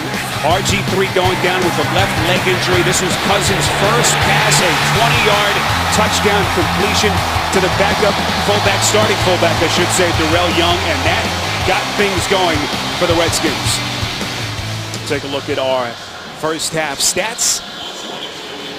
Mentioned no first downs on Jacksonville's first 4 possessions. Chad Henne started 2 of 8, completed his last 5 passes, Solomon, of that first half. Yeah, he was just incredible in those first 3 possessions that led to the 21 points you see for the Washington Redskins. And I got to tell you right now, if you're talking about Kirk Cousins, here's a guy that has been on fire, converting 11 of 11 on his first pass attempts of the game. So he's got this Redskins offense off to a good start. He's got to play strong in the second half to finish. Home opener for Washington, beaten last Sunday in Houston 17-6. Here comes Jordan Todman across the 15, brought down at around the 17-yard line. Jacksonville blowing that 17-0 second half lead last Sunday in Philadelphia. Just 4-12 last season, but did split their last 8 games a year ago. Finished 4-4. A team that, despite blowing up that big lead, Solomon, feels as though they're on the rise. Now can they come back? Really kind of turns the tables. Last week, up big, collapsed late. Now trying to come back from 21 down. And there comes a time where just competing and being close in games can't be enough. You got to go out and win. Go on the road and start taking games away from teams you expect to beat you. Well, here's one you don't see often. Offside on a kick. So it looks like they will send the kicking unit back onto the field. Not sure what happened on that play. Jay Gruden, his counterpart Gus Bradley, second-year head coach of the Jaguars. 48 years of age, succeeded Mike Mularkey prior to last season. And a look at the first half possessions for Henne and Jacksonville. And then they finally convert. Look at that. Your first 5 possessions, they really had struggled to even pick up a first down, where they had gone 3 and out on those first 4 possessions of the ball game. Keep in mind, this is a Jacksonville team that once again is without their #1 wide receiver, Cecil Short, still dealing with a hamstring strain. Alan Hearns, who had the historic NFL debut last Sunday, and by the way, dropped to what would have been about a 60-yard touchdown on their first pass, making his 2nd straight start. You know, for young football teams, when you have opportunities like that, Spiro, you really do have to convert. You know, the psyche of young football teams is so fragile that if you have that spark early, it tends to turn into a fire that really ignites the football team to play well early on. Tressway gets a mulligan.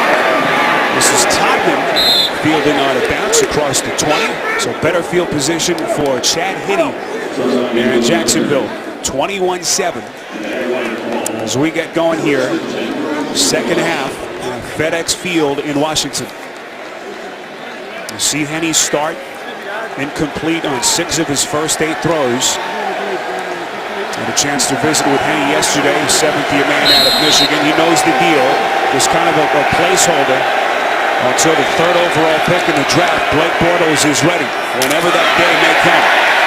Toby Gerhart has been quiet. Gerhart, as you see Bortles there on the sideline. You know, sometimes when you're Jed Fish, you're the offense coordinator for Jacksonville, you got to come up with more creative ways to run the football. In the National Football League, when you line up in an I formation, you're telling the defense, we're loaded up to run the ball. And there's got to be more creative ways to do it. Now, you can go play action out of I formation, but usually 1st and 10 I formation, that tells the defense that you have an intent to try to run the football. Looks like Mercedes Lewis is hurt. He will be helped off the field. Lewis had the 63-yard touchdown reception late in the first half to get Jacksonville on the board. And now obvious concern on that sideline. Lewis, the former Pro Bowler in 2010. Try to get an update as quickly as we can. Gerhart lines up, I formation, set, 2nd and long. Penny, gonna run it. Slides just past the original line of scrimmage.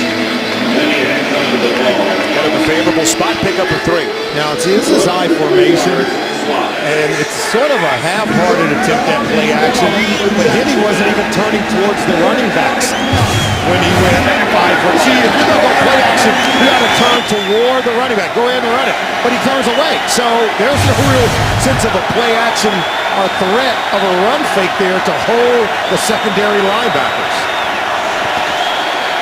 3rd and 9. Henny going down again.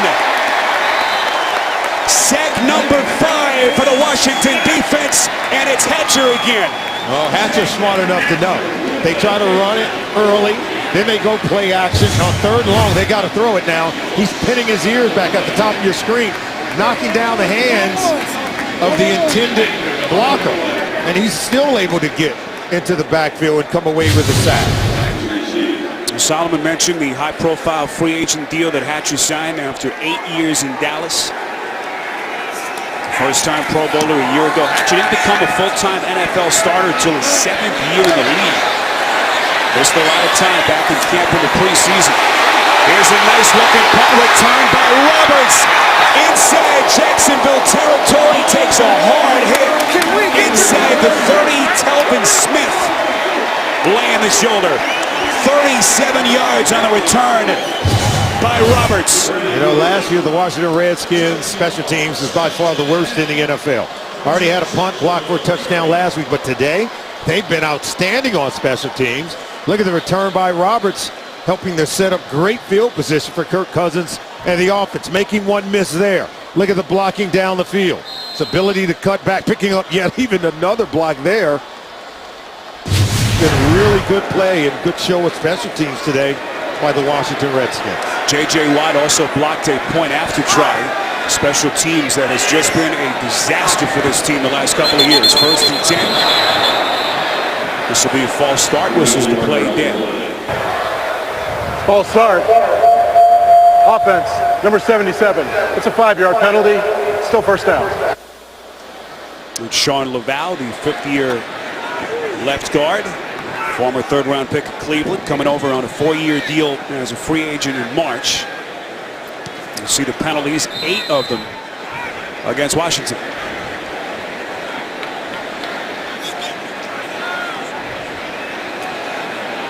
We're at FedEx Field in Washington. Spiro Dita, Solomon Wilcots, our entire CBS crew. Robert Griffin III carted off the field early. Left leg injury. Deshaun Jackson, left shoulder. Both players done. 21-7 Washington. Here's Cousins on 1st and 15. Going end zone. Has his man in the slot. Garcon catches it. And now they say incomplete. Dwayne Gratz on the coverage, and boy, was that close. Wow. I thought this was had by Pierre Garcon. Look at Gratz. He gets help from the safety. Watch, at the last minute, right? Oh, no, it is Gratz who's able to pull the arms down of Pierre Garcon. Watch the rake here, pulling that back arm down. The hand comes off the ball. Ball comes out. Great recovery by Gratz, who was beaten initially on the play. See the consecutive game streak for the at least 5+ catches, 17, has 0 receptions today. That is Alou Jr.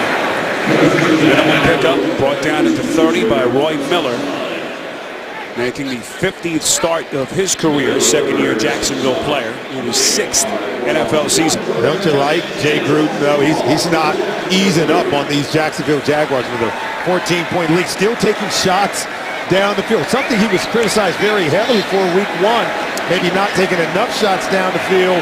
But I think J.J. Watt had a lot to do with that. He was wreaking havoc in that Redskins backfield last week.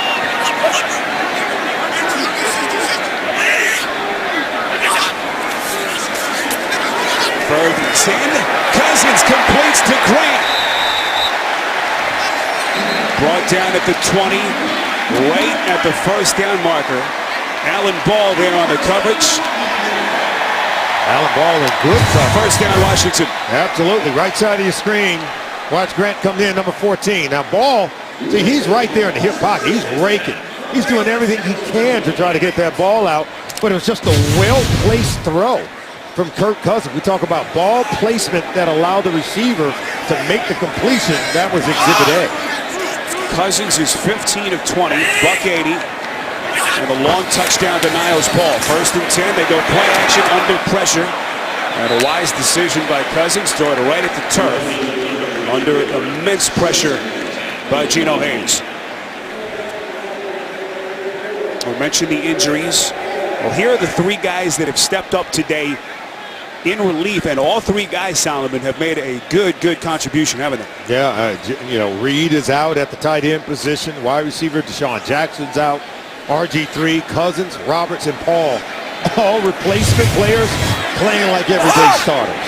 Roberts just had a 37-yard punt return to give him a short field here. Second and 10. Morris trying to add yardage. Inside the 15, lunges forward. Postlesny finally brings him down.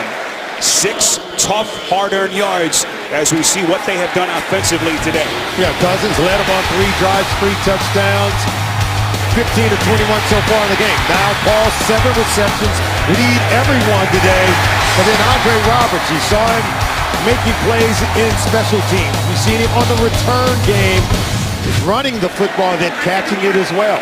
So great results. Look at the Washington Redskins in terms of their total yards today. Running, passing, excellent balance on offense. Jay Gruden lines up Alfred Morris at the top of your screen. Split out, third and short, complete. Roberts again. Needed to get to the 10. They are inside that 9 yards. It'll be first and goal, Washington. Niles Paul and Roberts, the 2 leading receivers right now, as they're shredding Gus Bradley's defense. Both guys making plays. There he is in the slot. Came over from Arizona as a free agent, and I remember talking to him this summer when they signed Deshaun Jackson. He says, hey, I'm going to get my opportunities to make plays, and boy, is he getting them today. Former third-round draft choice of the Cardinals in 2010. Morris already a couple of touchdown runs. Will be short here by about 1.5 yards.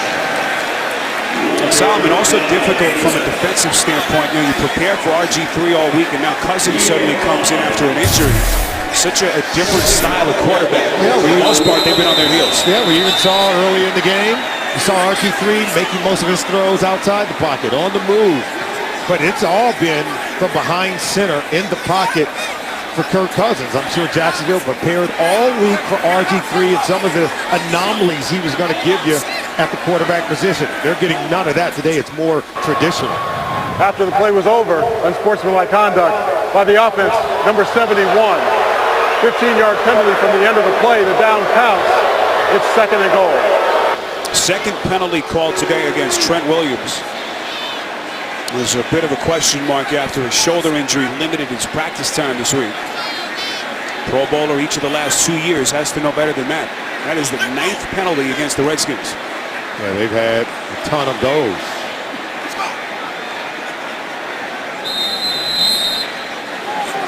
Still inside the red zone. Second and goal for Kirk Cousins. Remember, Niles Paul's been able to get open. Some of those bootleg plays, they've forgotten about it. Ryan Grant in motion on second and goal from the 16.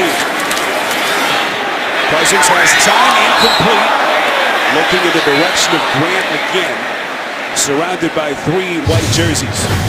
Take a look at the coverage. Looking to his left side. You see the break there. He anticipated a little bit sooner on that move from Grant, who broke over the middle just late. 9th play of the drive. Now Trent Williams penalty looming awfully large here. Forces him to line up outside the 15 on 3rd and goal. And a drop play up the gut. Helou fooling no one. Sent Derek Marks. Hard hit against Helou. And now the field goal unit comes on. A blitz coming off the corner, the slot corner. I think it was Will Blackman. He came in, setting the A's. They had more defenders in that backfield for the Washington Redskins than they would have liked. So here's Kai Forbath, the 3rd-year man out of UCLA.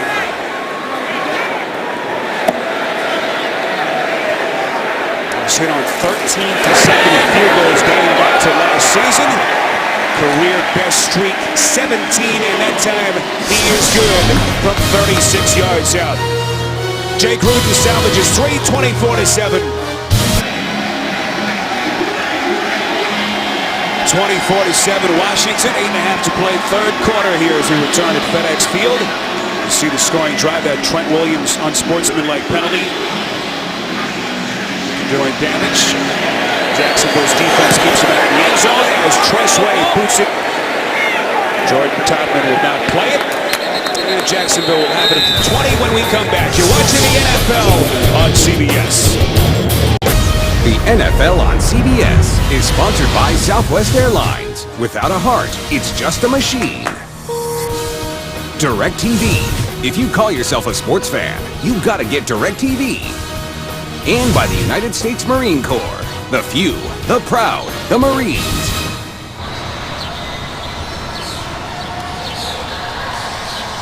Beautiful Sunday in mid-September, 24-7 as we welcome you back. Spiro Dedes, Solomon Wilcots, our entire CBS crew from Washington.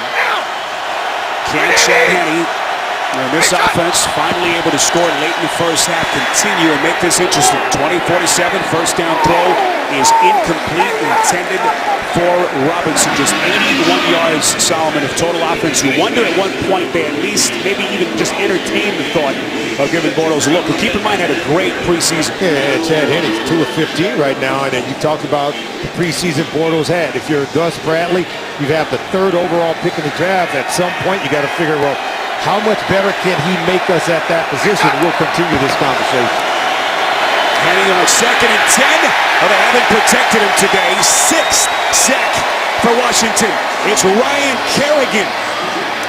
And I think that answers the question. As you take a look at Blake Bortles, he talked to Gus Bradley. He says, hey, our team is on a race to maturity. But if you can't block a young quarterback, or protect him, I should say, and block for him, and Chad Henne's getting sacked, what happens to Blake Bortles? What happens to his growth and development if the team around him isn't ready to help carry a young rookie quarterback?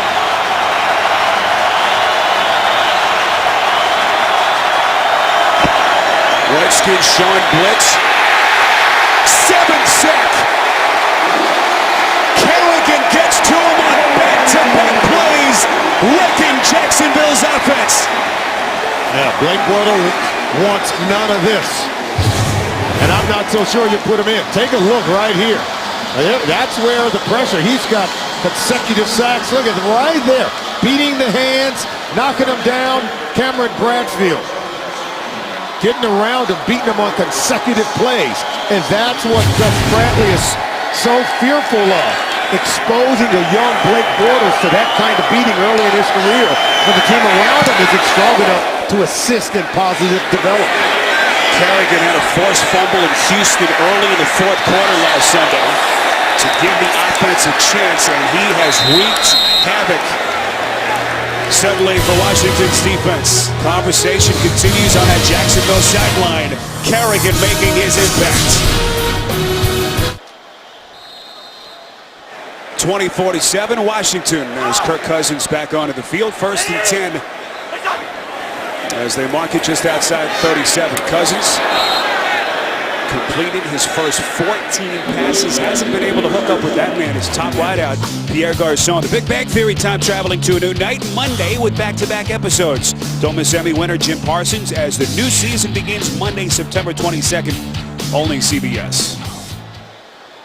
There's Cousins, came on early after Robert Griffin III was carted off the field. A left ankle injury. That's all we've been told at this point officially by the Redskins. This will be 2nd and 10. Here's Halou trying to find the edge, brought down just shy of the 39. And obviously, you're excited, Solomon, as a Redskins fan, to be up trying to end this long losing streak, but that'll be the big bit of news that these fans are waiting for on Griffin's ankle. Yeah, and there'll be a lot of talk in this town about the job done by Kirk Cousins. But we also have to say that before he left the game, Robert looked really good. I mean, he connected on that throw down the field to Sean Jackson. They took it away. And then he had a nice throw to convert the 3rd down play to set up the scoring drive. And Kirk Cousins came in the game. Griffin looked good running the football in a 1st down rush. Cousins under duress completes to Halou. Needed to get to the 48. Looks like he's a couple of yards short. Marker comes in. Tackle made by Josh Evans. Penalty thrown behind the line of scrimmage. Looks like it's against the Redskins.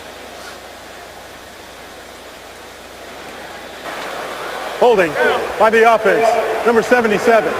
That penalty is declined. Result of the play is 4th down. It's Sean Laval, one of the newcomers to this Washington offensive front. Gus Bradley, such an infectious personality, the 48-year-old second-year coach.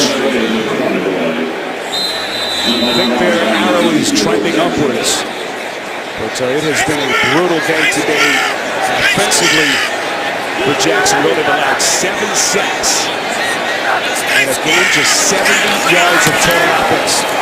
Tressway on the punt, another marker thrown. Mike Brown signals fair catch as that one sails out of bounds inside the 20.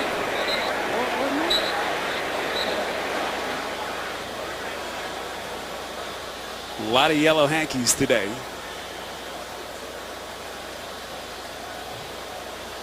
There's Chad Henne, just 6 of 13 through the air.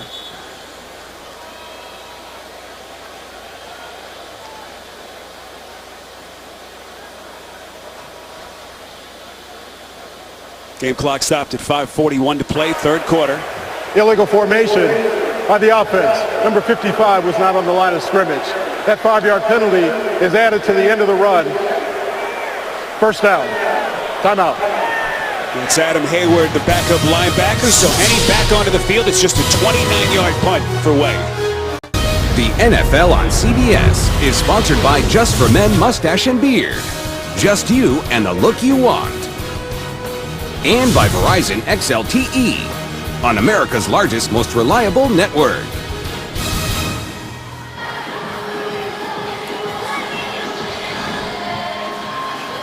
Week 2 continues later today on CBS, and for some of you on Fox. Then tonight, Sunday Night Football on NBC, and tune in tomorrow for Monday Night Football on ESPN. A good one. Philadelphia trying to go to 2-0 against Andrew Luck and Indianapolis.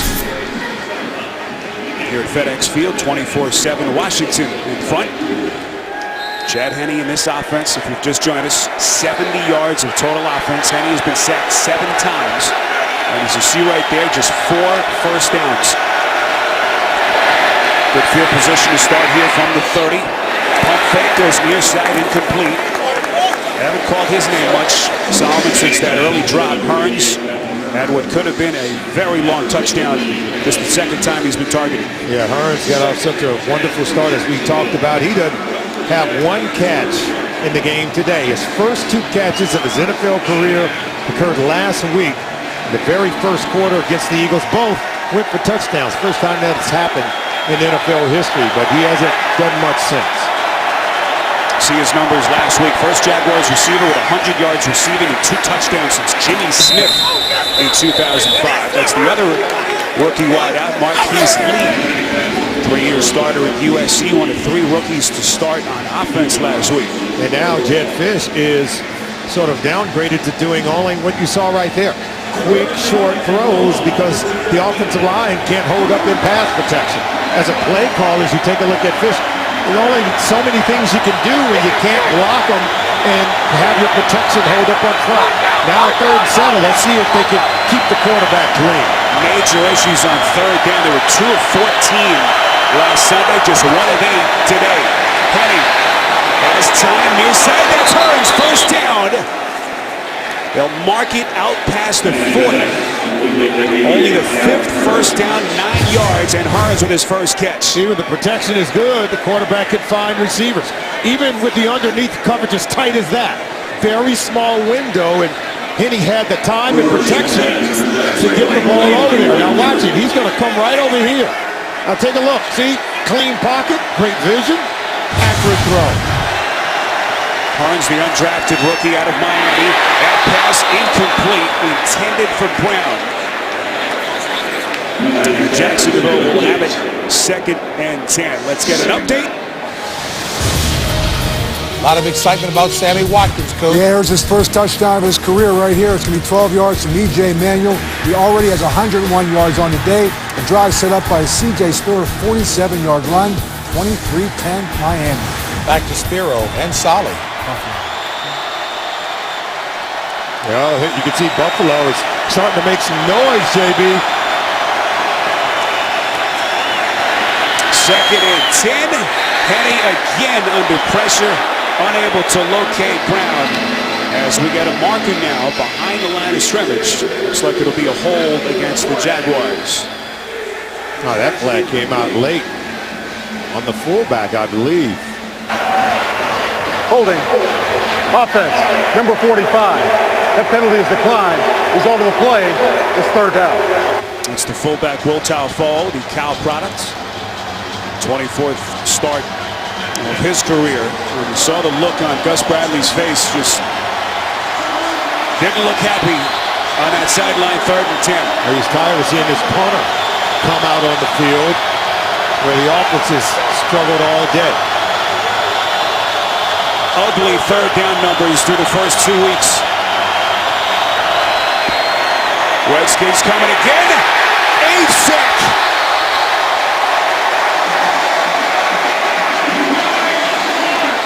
And you know, we can talk about the offensive line all day.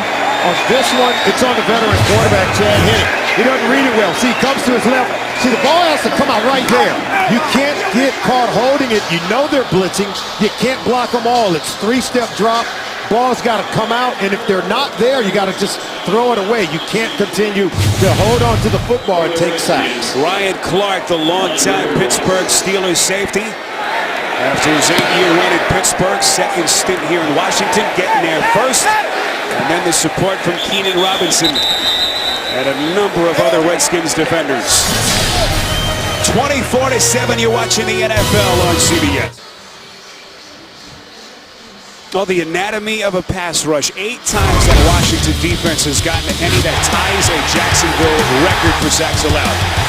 Yeah, defense coordinator Jim Haslett just opened the floodgates on Chad Henne, who's been hit, harassed, and now hurting after 8 sacks on the day. And we still have time left to play. No doubt he'll be in the whirlpool tomorrow, icing up every inch of his body. So Washington defense as they go deep down the near side. It's incomplete, intended for Robinson. The Redskins defense that last year ranked 30 of 32, and now they're looking at that right elbow, it looks like, if any. OD'd be hurt. There's no way. How much can one man take? Absolutely. And so for all those fans in Jacksonville, why aren't we playing Blake Bortles? You do not want to subject a young quarterback, first-round pick, 3rd overall, to that kind of pounding early in his career. It really does arrest the development of your young quarterback. Washington already has had to deal with their quarterback starter going down. Griffin, Cousins completing, and now they say it is caught. And Pierre Garçon finally with his first reception. That goes for a dozen, and Washington first down. Yeah, Garçon had a chance to catch one deep early, and Gratz is able to pull the arms off of it, but this one he holds on to as you said, for his first catch of the day. He's got a string of games where he's had 5 or more receptions. And so far today, only getting his first one here in the second half. 17 straight. The Redskins record. Last year led the NFL with 113 receptions. Alfred Morris on first down. Getting to the 50. Let's get you an update. Back to New York, Giants and the Cardinals. Ted Ginn making a habit of this, Bill. Yeah, here it is, 14-13 game. Giants have to punt. And the guy who's done this 4 times in his career takes it, makes one guy miss. The quickest distance between 2 lines is a straight one. Ted Ginn Jr. takes it. No one can catch him. 71 yards. And Arizona goes back on top, 19-14. Spiro and Solomon. We saw Arizona come back against San Diego last Monday night. Trying to do it again on the road in East Rutherford. Morris banging through that Jacksonville defense across the 45, close to the 40, 8 yards, and another Washington first down. You know, I don't know that we could call Alfred Morris one of the more underrated running backs in the league anymore. There's no way. He's underrated with runs like that. He just keeps you as a play caller. If you're Jay Gruden, he keeps you on schedule. He allows you to, after giving him the ball, to come back and call easier plays on 1st and 10 where you have balance and can go either way with the football. They fake the end around Cousins on 1st and 10. Has his man, it's incomplete. Niles Paul has had a career day to this point. Wow. Just dropped it. So we talk about the run from Alfred Morris on the previous play. It allows Jay Gruden to get creative like this. Look, all the fake stuff, but this is the guy that you got to watch. See, all the razzle-dazzle, and that's how Paul Posluszny bites, and they get Niles Paul wide open. He just doesn't make the catch. But it started with the run game from Alfred Morris, setting the table for your play caller and Jay Gruden to design creative plays to get Niles Paul open on the back end. Paul, the former 5th-round pick out of Nebraska. Cousins on 2nd and 10. And going far sideline, it's caught. That's the rookie Grant. Good pick up that time between Cousins and the first-year wide receiver. Watch Grant. Yeah, watch Grant. Now see, and Jacksonville's done this all day, Spiro. See right there, just get him out of bounds. Make the tackle. Sometimes as defenders, you can get greedy going for the ball that you don't make the simple play. And the play that you can easily make is by pushing him out of bounds right there, and there will be no yards after the catch. Kirk Cousins now over 220 yards through the air. 19 for 29. This will be the 7th play of the drive. Giving Morris a blow. Clock continues to run as we come up on the final 60 seconds of the 3rd quarter. Well, they call themselves Scorpion, for the smartest people in the world working together to fight threats against America. Inspired by a true story, Scorpion premieres Monday, September 22nd, only CBS. Kind of like you and I every weekend. 2 smart guys having fun, doing football, right? Traveling across this beautiful nation of ours. I'd say 1 smart guy. I can't take any credit. 26-yard line is where they spotted. 2nd and 7. This is Morris again. Little cutback maneuver across the 25 and back down to 24. Rarely you'll see a frontline running back say that he doesn't mind splitting carries, but he said, look, Roy Halou has been very good for this team, and it'll keep him fresh with running backs Solomon taking such a pounding in the NFL. Yeah, Alfred Morris said that the running backs here with the Redskins, there's 2 things they want to accomplish on every play. 1, no negative gains, okay? No lost yards. And he says the other is to go 100% on every run. So if we don't have the energy or the stamina to go hard, he can easily call in the other guy.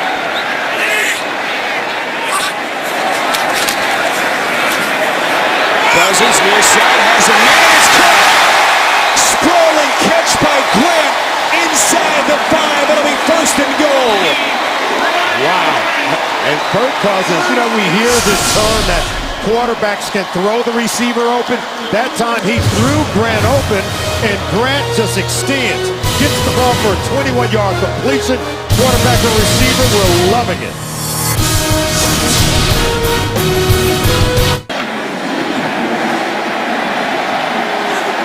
Start of the fourth quarter here at FedEx Field. All Washington till this point. 20-47. Their defense has bruised and battered Chad Henne.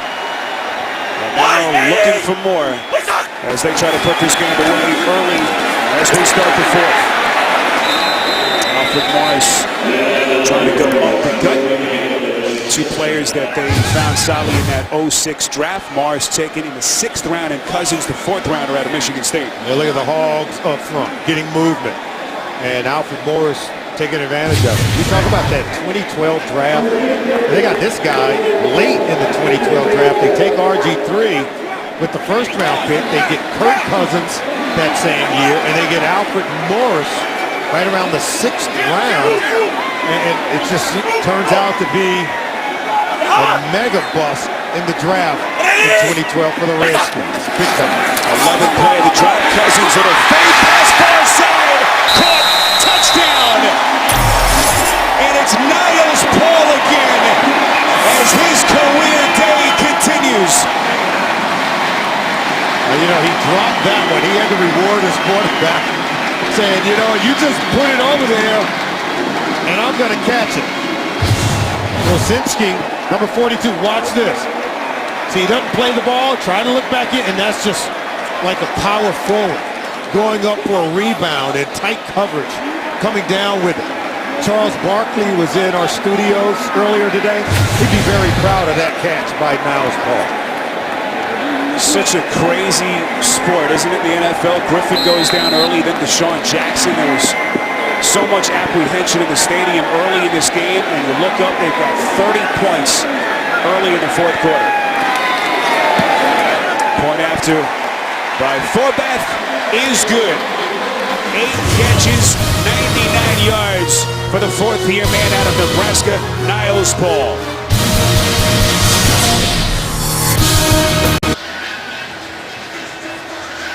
Well, Niles Paul basking in the glow of 2nd straight career afternoon. 99 yards receiving. You see the drive, 11 plays, 65 yards. And they cap it with the touchdown pass from Cousins to Paul. Cousins now 243 yards and a couple of touchdown throws. Jordan Toppin watches it bounce to the end zone. Touchback, they'll mark it at the 20. Coming up this Thursday, your football week starts here when the Tampa Bay Bucks tangle with the Atlanta Falcons. Big matchups go prime time. Thursday Night Football on NFL Network and CBS. Well, Solomon, this is the dilemma now. If you're Gus Bradley, Jacksonville, as you see the total yardage, just as one-sided as you'll ever see at this level. 1st and 10 play. Here's Gerhardt, who has had really a nothing day, no impact on this game. But obviously the calls will be to see Bortles, what the youngster can give you. But if they can't protect the quarterback, how could you ever consider putting him in there? I don't know that you can. And even Gus Bradley, we talked to him about it. I said, was there ever a reconsideration of redshirting him and maybe playing him based on what you saw in the preseason? He says, you know, it was vanilla defenses. He said, we allowed him to relax. We showed that's why he played at a high level. But this is a different deal what you're seeing here today. Henne has already been sacked 8 times. Penalties came in. It looks like this will be against the defense. As the Redskins just keep on coming. Illegal hands to the face by the defense. Number 99. That's a 5-yard penalty and an automatic first down. Let's get to another update back to New York, Carolina, and Detroit. Carolina backing up Cam's talk. Here's Jonathan Stewart, a 2-yard run to cap this 70-yard touchdown drive, highlighted by a tremendous 23-yard catch by Calvin Benjamin. 2-point play was good. 21-7, Carolina. Although, Solly, I don't think you want to fire up Ndamukong Suh. Back to Spiro and Solomon. That's right. That Kelvin Benjamin is one heck of a player. He's showing up big time in Carolina, JB. That's sleeping dogs lie, right? That's right. 1st and 10 after the penalty. They mark it up at the 28-yard line. Looks like Washington was out of sorts defensively. They'll take their first timeout of the second half. We talked about the long losing streak, 9 straight dating back to last season. They lost their final 8 games a year ago. Longest slide since the 1960-61 season. This was their last win, Sally, early November of 2013. Yeah, against the San Diego Chargers. It came right here at home, but the Bucs stopped there, and since then they've lost 9 in a row. Only one under their new head coach, Jay Gruden. I'm sure he's saying, hey, those previous 8, they're not part of my deal. But at the end of the day, he's got to come in and snap that streak, because you're talking about a streak that's, look at that, 9 consecutive loss, longest in 53 years for this proud Redskin franchise. Heading on 1st and 10, it's intercepted. Penalty marker comes in. It's Trenton Robinson on the pick. And now we will await the penalty call. Robinson, the third-year man out of Michigan State, signed a free agent contract in the offseason. And these officials have had an awfully busy day. There was no foul on the play for defense outside. The result of the play is an interception by Washington. First down. And Chad Henne's nightmare continues. Robinson's able to pick it up. He ran the eyes of the quarterback, Chad Henne, all the way to this one. See, Henne's going to come here and watch at the top of the screen. See, he's looking all the way. And so you're able to come off the hash mark, jump in front of the route run by Hearn. Look, 88 Hearn, he led him right there to the interception. You've got to be able to hold the safety, and Henne is a veteran of the National Football League. He knows that, but clearly was a great indicator for Robinson to jump that route and come away with the pick. First pick that Henne has thrown this season. Mentioned the 8 sacks. For Washington's defense, what a performance from Jim Haslett's unit. First turnover from either team today. First down play doesn't go for much. Alfred Morris inside the 30, right back to the original line of scrimmage. Tackle made by Leroy Reynolds, the third-year linebacker. You know, one of the things when we talked to Gus Bradley about his quarterbacks, he said the one thing we need from Henne is he's got to protect the football. Then he said the other is he's got to go seize victory, go out and win ball games. The one thing he wanted from Henne that he really liked is his 7 year of experience. He said it allows him to play fast. Right now the experience isn't working for him, as you saw in that interception, and partly because he's been hit, hurried, and harassed all day long. Second and 9. Far side, it's Darrell Young. Had a touchdown reception earlier, and Young looks like he's shaken up. Hard hit at the end of that play, and now late market comes in. It was Winston Guy Jr. Yeah, that was a late hit, and it was to the head, and he was in a defenseless position.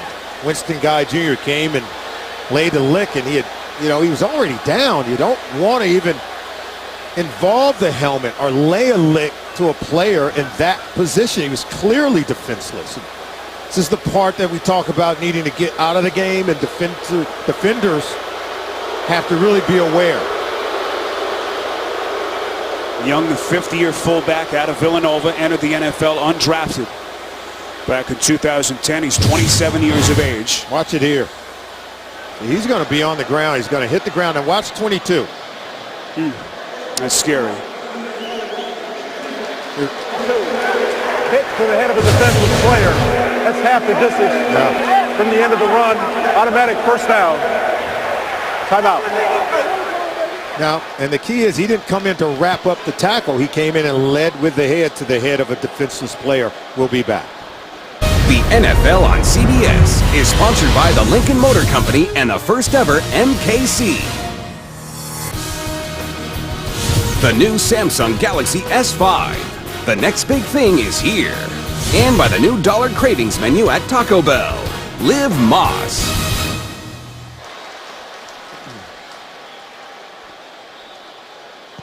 There's Redskins fullback Darrell Young finally able to come off the field after a very dangerous hit late in a defenseless position. It was Winston Guy Jr., the starting safety out of Kentucky, coming in late here, number 22. Right there. See, right there, that's a late to the back of the head. It wasn't an attempt to wrap up and secure a tackle in any way, shape, or form. You know, many of the players for the Redskins, they had words for Winston Guy Jr. And, you know, rightfully so. I know he's a young player, but he's got to be able to understand the rules and help protect the safety of players. Here's a look at it, real speed.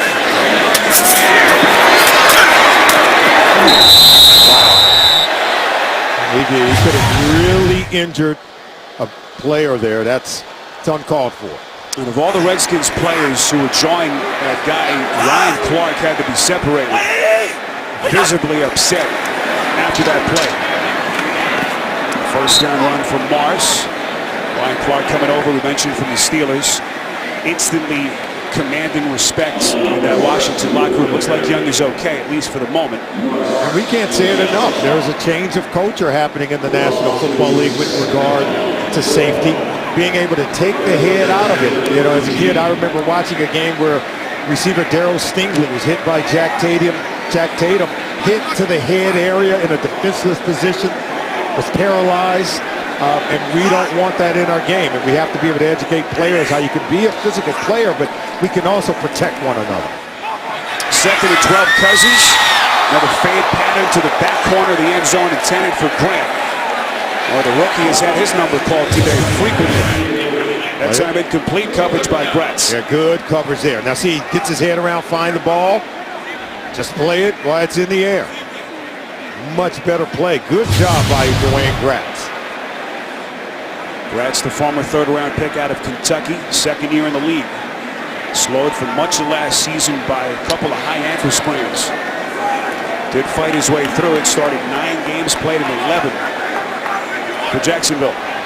Roy Halou Jr. into the game, third down back, split. Bottom of your picture on 3rd and 12. Cousins never had a chance.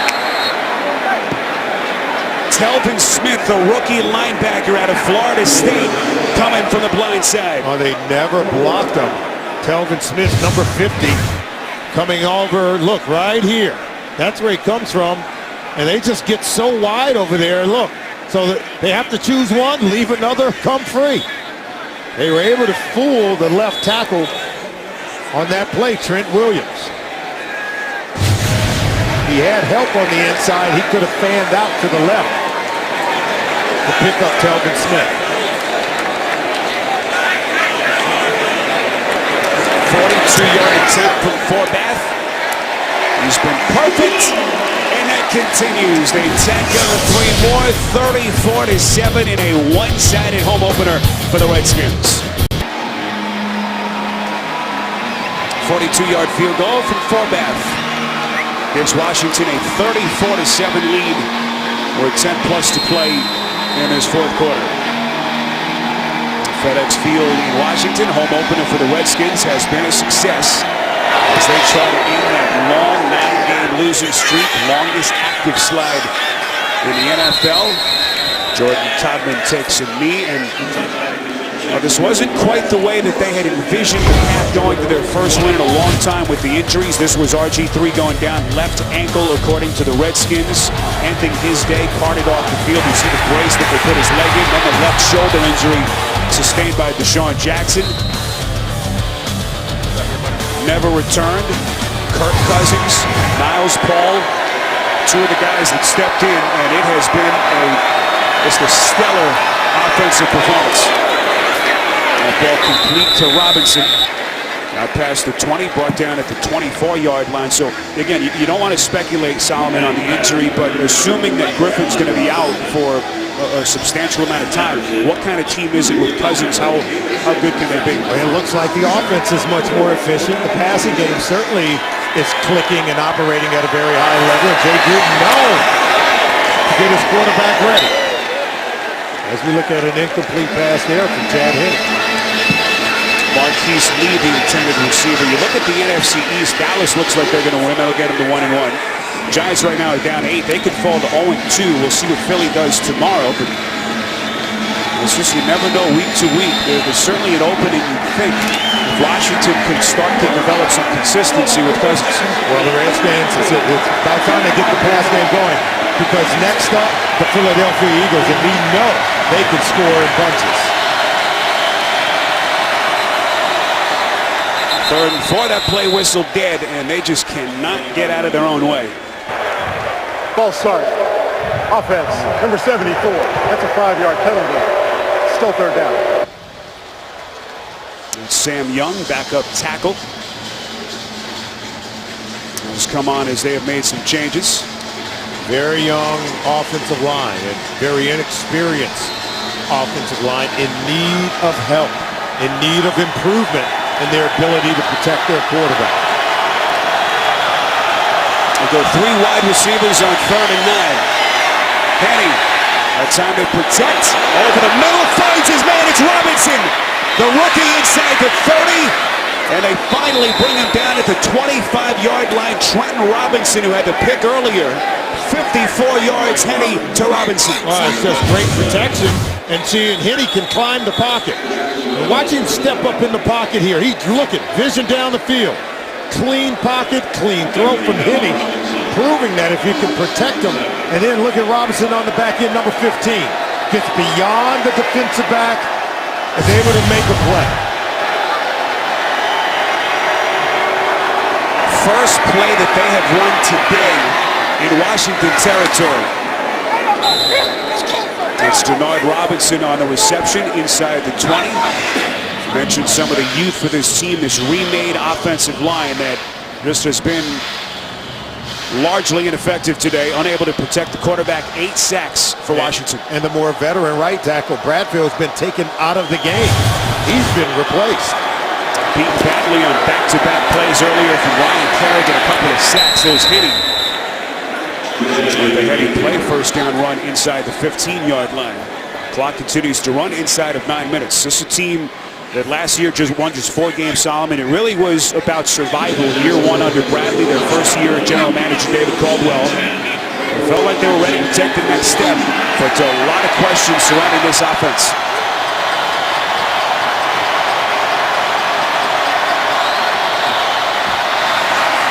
First and 10, Henny hit as he throws, it's incomplete.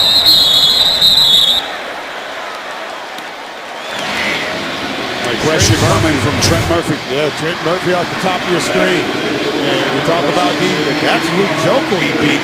76 just whiffed against Murphy. Murphy's able to knock those hands down and get to the quarterback. Henny's lucky that one wasn't intercepted. Oh, you don't want to be in that film room tomorrow morning if you're an offensive lineman for Jacksonville. Will not be a pleasant place to be. Tied a Jacksonville record for most sacks allowed in a game. Here's Toby Gerhardt. Well, they fell behind 21-0. At that point, you kind of abandoned the run game. But when he's had a chance to run, he just hasn't had much of an impact. 6 yards that time through the air. And Spiro, the offensive line affects so much what you want to do on offense, whether it's throwing the football. And Gus Bradley, he wants to create a physical team that can pound you in the running game, that can hit play action pass. But if you don't have a physical, talented, veteran offensive line, it makes any of that just about impossible. Jordan Todman, the second-year running back out of Connecticut, into the game. They get to Henny again. And it's Frank Curse, now their backup nose tackle after the injury to Barry Cofield. And Chad Henne already thinking about getting on the airplane. Defensive linemen are like sharks. They smell blood in the water. They start getting sacks. They smell and want more. And they just pour in on the quarterback. Poor Chad Henne. He's been bait for these sharks on the defensive line for the Redskins today. He's got to be checking for body parts after this game, making sure that everything's still intact. Yeah, most of them are strewn across this field. 36-yard field goal attempt from Scobie. And it's good. So Bradley just says, let's get some points on the board. 34-10 under 7 minutes to play. It has been a jailbreak for this Washington defense. Timeout. The NFL on CBS is sponsored by Subway Restaurants. Fuel your training routine at Subway. Subway, train hard, eat fresh. And by Progressive, comparing rates to help you save. Now that's Progressive.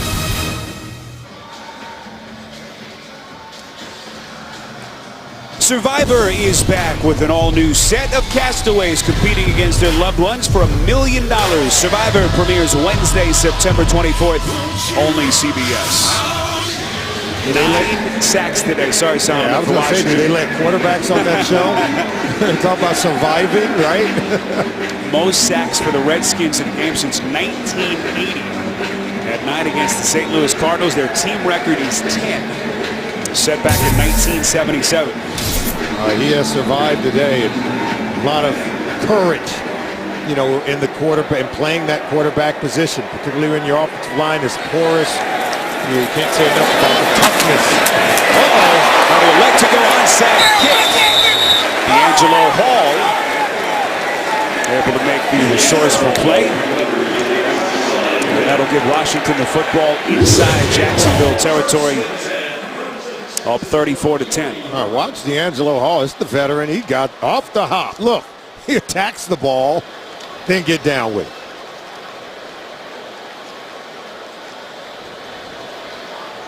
Hall, the 11th year vet, 3-time Pro Bowler. So Cousins back onto the field. What a day for Cousins. 22 of 33, 250 yards, 2 touchdowns, did not throw a pick. This is Silas Red, the rookie runner out of USC. Undrafted. First time we've called his number. So Cousins came on, Sally got right to it. This was his first throw after the injury to RG3. Yeah, he engineered 3 consecutive drives that ended with touchdowns. Once he came in for RG3, he's been stellar. 2 touchdown passes. The thing you like the most is the offense picked up. He hasn't turned the ball over. Been very good at putting his offense in the advantageous plays to be successful.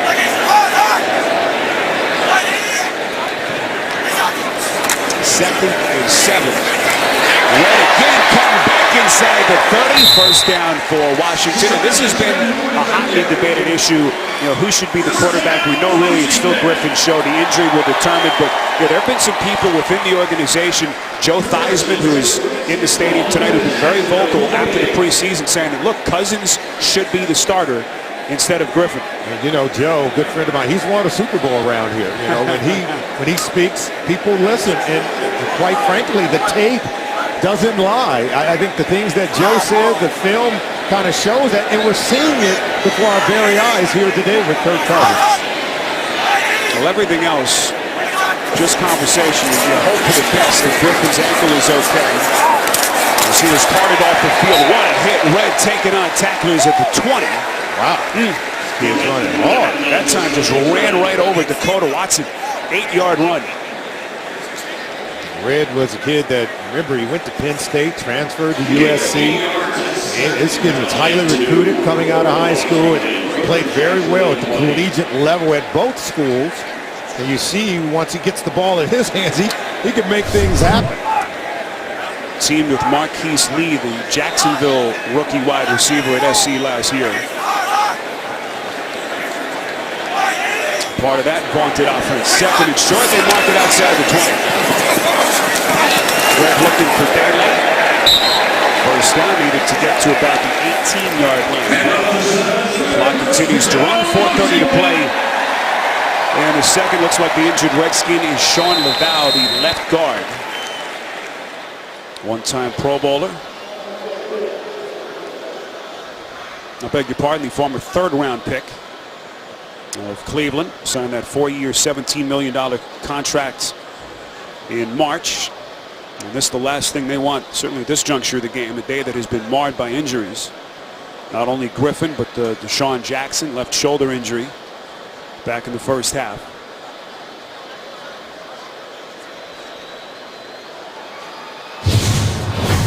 This offensive line's played really well today, but you could see Laval being jammed back right there. And then he hits the deck. See, there he is, 77. See, watch when he gets the push right there, and he just falls down and can't tell what's going on after that. Laval very slowly, gingerly walks off the field. Open up some holes for the rookie runner, Silas Red, who has 4 carries, by the way. First time we've seen him today, 24 yards. At over 8 yards a pop.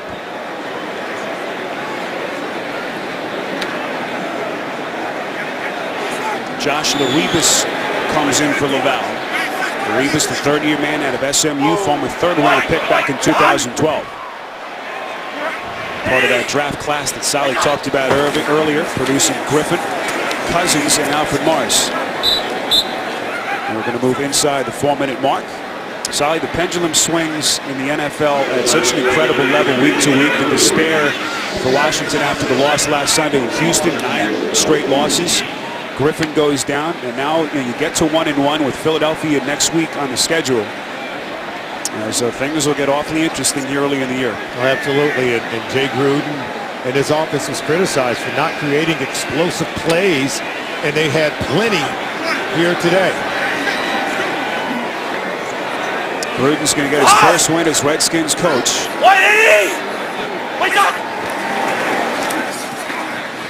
And his first appearance at home, first win for Washington since November of last season. And just to talk about Gruden, Sally, you talk about a tough place, tough city, tough owner to break into as a rookie head coach. You think about some of the big names that have come through here, Marty Schottenheimer, of course, Joe Gibbs, Steve Spurrier, Mike Shanahan. None of those guys, some of the titans in the sport, lasted here more than 4 years. Yeah, and Jay Gruden now, I think the organization has changed. You know, Bruce Allen, the general manager, and the front office, they understand what they want. And I think the hiring of Jay Gruden proves it.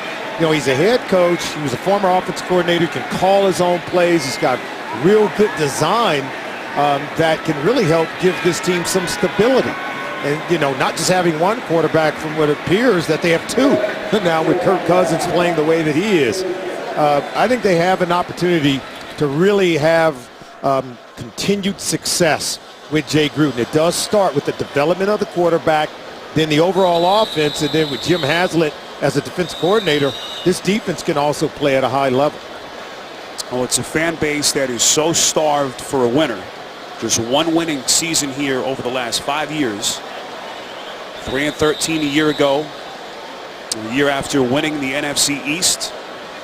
RG3 with that dazzling rookie campaign in 2012. And it looks like Washington is finally going to end the long losing streak.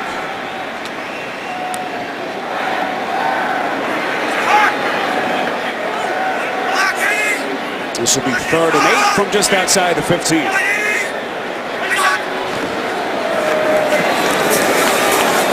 Silas Red will be well short, needed to get to about the 7. Silas Red's come in already 26 yards rushing for him. That's more than what the Jaguars have on the ground for the entire game. Incredible. There's Chad Henne. You have to feel for him. 9 sacks. As Washington's defense all over him today. As he talks it over with Blake Bortles, his rookie teammate. 2-minute warning. You're watching the NFL on CBS. Coming up next, the Week 2 action around the NFL continues with the NFL on CBS. We'll bring you the Chiefs and the Broncos, or the Jets taking on the Green Bay Packers. Also Texans and the Raiders. Check your local listings as Week 2 in the NFL continues. 34-10 here if you've just joined us. An eventful Sunday. Looks like Jake Gruden is going to go for it here on a 4th and 7 play instead of sending out the field goal unit. Both teams entering the day 0-1. Redskins 17-6 defeating Houston last week. And Jacksonville blowing the 17-0 second half lead in Philly. Silas Red comes back, and he is in. Everyone getting in on the X. This is just an incredible run. He gets outside of the unblocked defender, who's the end man on the line of scrimmage, then outruns everyone to the end zone. Watch how they all get going one way, then he'll come here and get back outside there. That's what we're saying. Get outside that end man on the line of scrimmage. You find your way to the end zone. It's just incredible. They don't even have to block them all for Silas Red. That'll make the coach smile. How about Silas Red, the 13-yard touchdown run, first of his career. First time we see him today. 8 rushes, 42 yards, and a touchdown. Can't say anyone expected this. 41-14. Washington. Look at that. That's just incredible. This Washington Redskins team, they've got some talent now. I mean, you put Robert Griffith III on ice along with Deshaun Jackson, Jordan Reed, and still come out and put up these kind of plays, and then you bring in your third running back in Silas Red, and he acts like he wants to be the starter. So 41-10 you score. You see the scoring drive, 8 plays, 41 yards in just under 5 minutes. Officially, they call it a 14-yard run. Redskins today, 6 trips to the red zone, 4 touchdowns, Solomon, and 2 field goals. I think it was good play calling and great design by Jay Gruden, and then flawless execution by the quarterback, Kirk Cousins.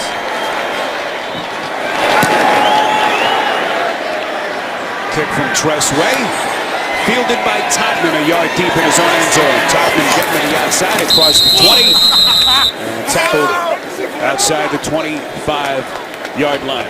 You know, one of the ways that a quarterback, you could tell they're operating at a high level of efficiency when you complete 22 of your passes to 8 different receivers, and you get the tight end involved, and young receivers like Ryan Grant, a newcomer like Andre Roberts, his first year with the football team.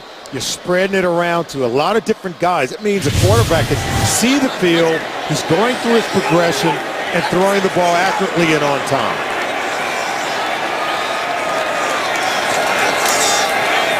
Here's Henry. Sack number 10, and that will tie a franchise record for Washington. Remarkable.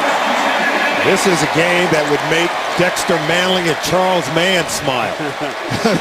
Just repeatedly getting to the quarterback. Sally, just to get back to Cousins, the other thing that makes it so interesting, Pierre Garçon really didn't contribute much today. Deshaun Jackson went down, their top 2 receivers. This kind of adds to the impressiveness of what Cousins did in relief of Griffin. And he thrown off his back foot, finding Gerhardt on the second down play. Clock continues to run now at a minute. You see what the Redskins defense has done today. I remember playing in a game where we had 10 sacks, and I was in Pittsburgh. Dick LeBeau was the coordinator. Our Bill Cowler in our NFL Today studios was the head coach. I remember him telling Coach LeBeau, just call him off, Dick. Enough. Call him off. Sooner or later, I don't know if Hazlitt is thinking in that way. I hope they gave you a couple of days off. In practice that week is Marcus Whistle to play dead. Ryan Kerrigan has 4 of the 10 Washington sacks. Career day for the 4th-year linebacker and former first-round pick out of Purdue. Had that forced fumble early in the game in the 4th quarter in Houston last Sunday. Ball start. Offense. Number 65. 5-yard penalty. Still 3rd down. Jacksonville has elected to take their first time out of the half to avoid a 10-second runoff. That's the rookie guard. 3rd-round pick out of Miami, Brandon Linder. The Jaguars traded up to draft him in the 3rd round. But all kinds of questions for this offensive line. And if they can't figure it out, it's going to be another long year for Jacksonville.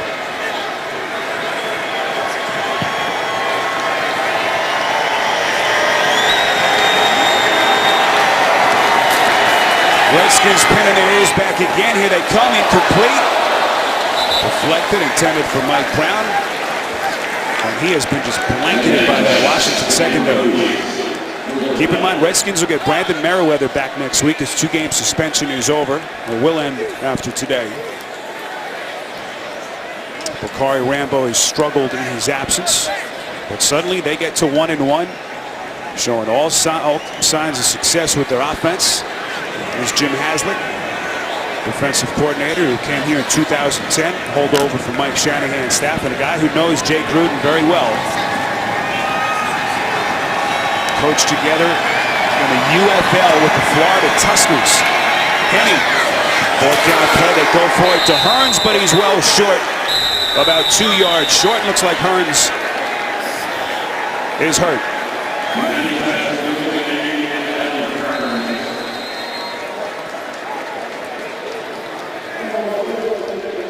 You hope he's okay, but you can't say enough about the way this, we talked enough about Gruden and the offense. This defense for the Redskins, they really poured it on. They came on and just could see the momentum and confidence begin to build as Allen Hearns is down.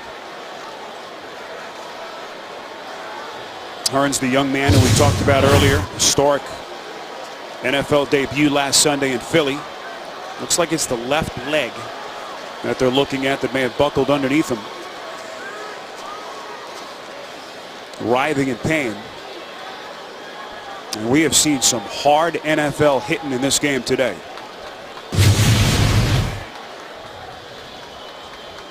That was Dookie and Nacho coming in. Signed off waivers from Denver, former starting safety for the Broncos.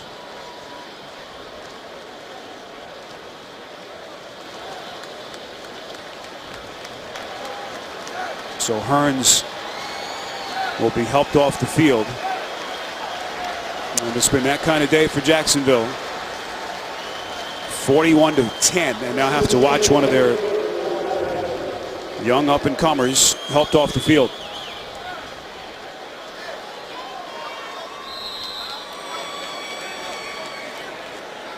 This Jacksonville offense, just 8 first downs today, matching the number of punts.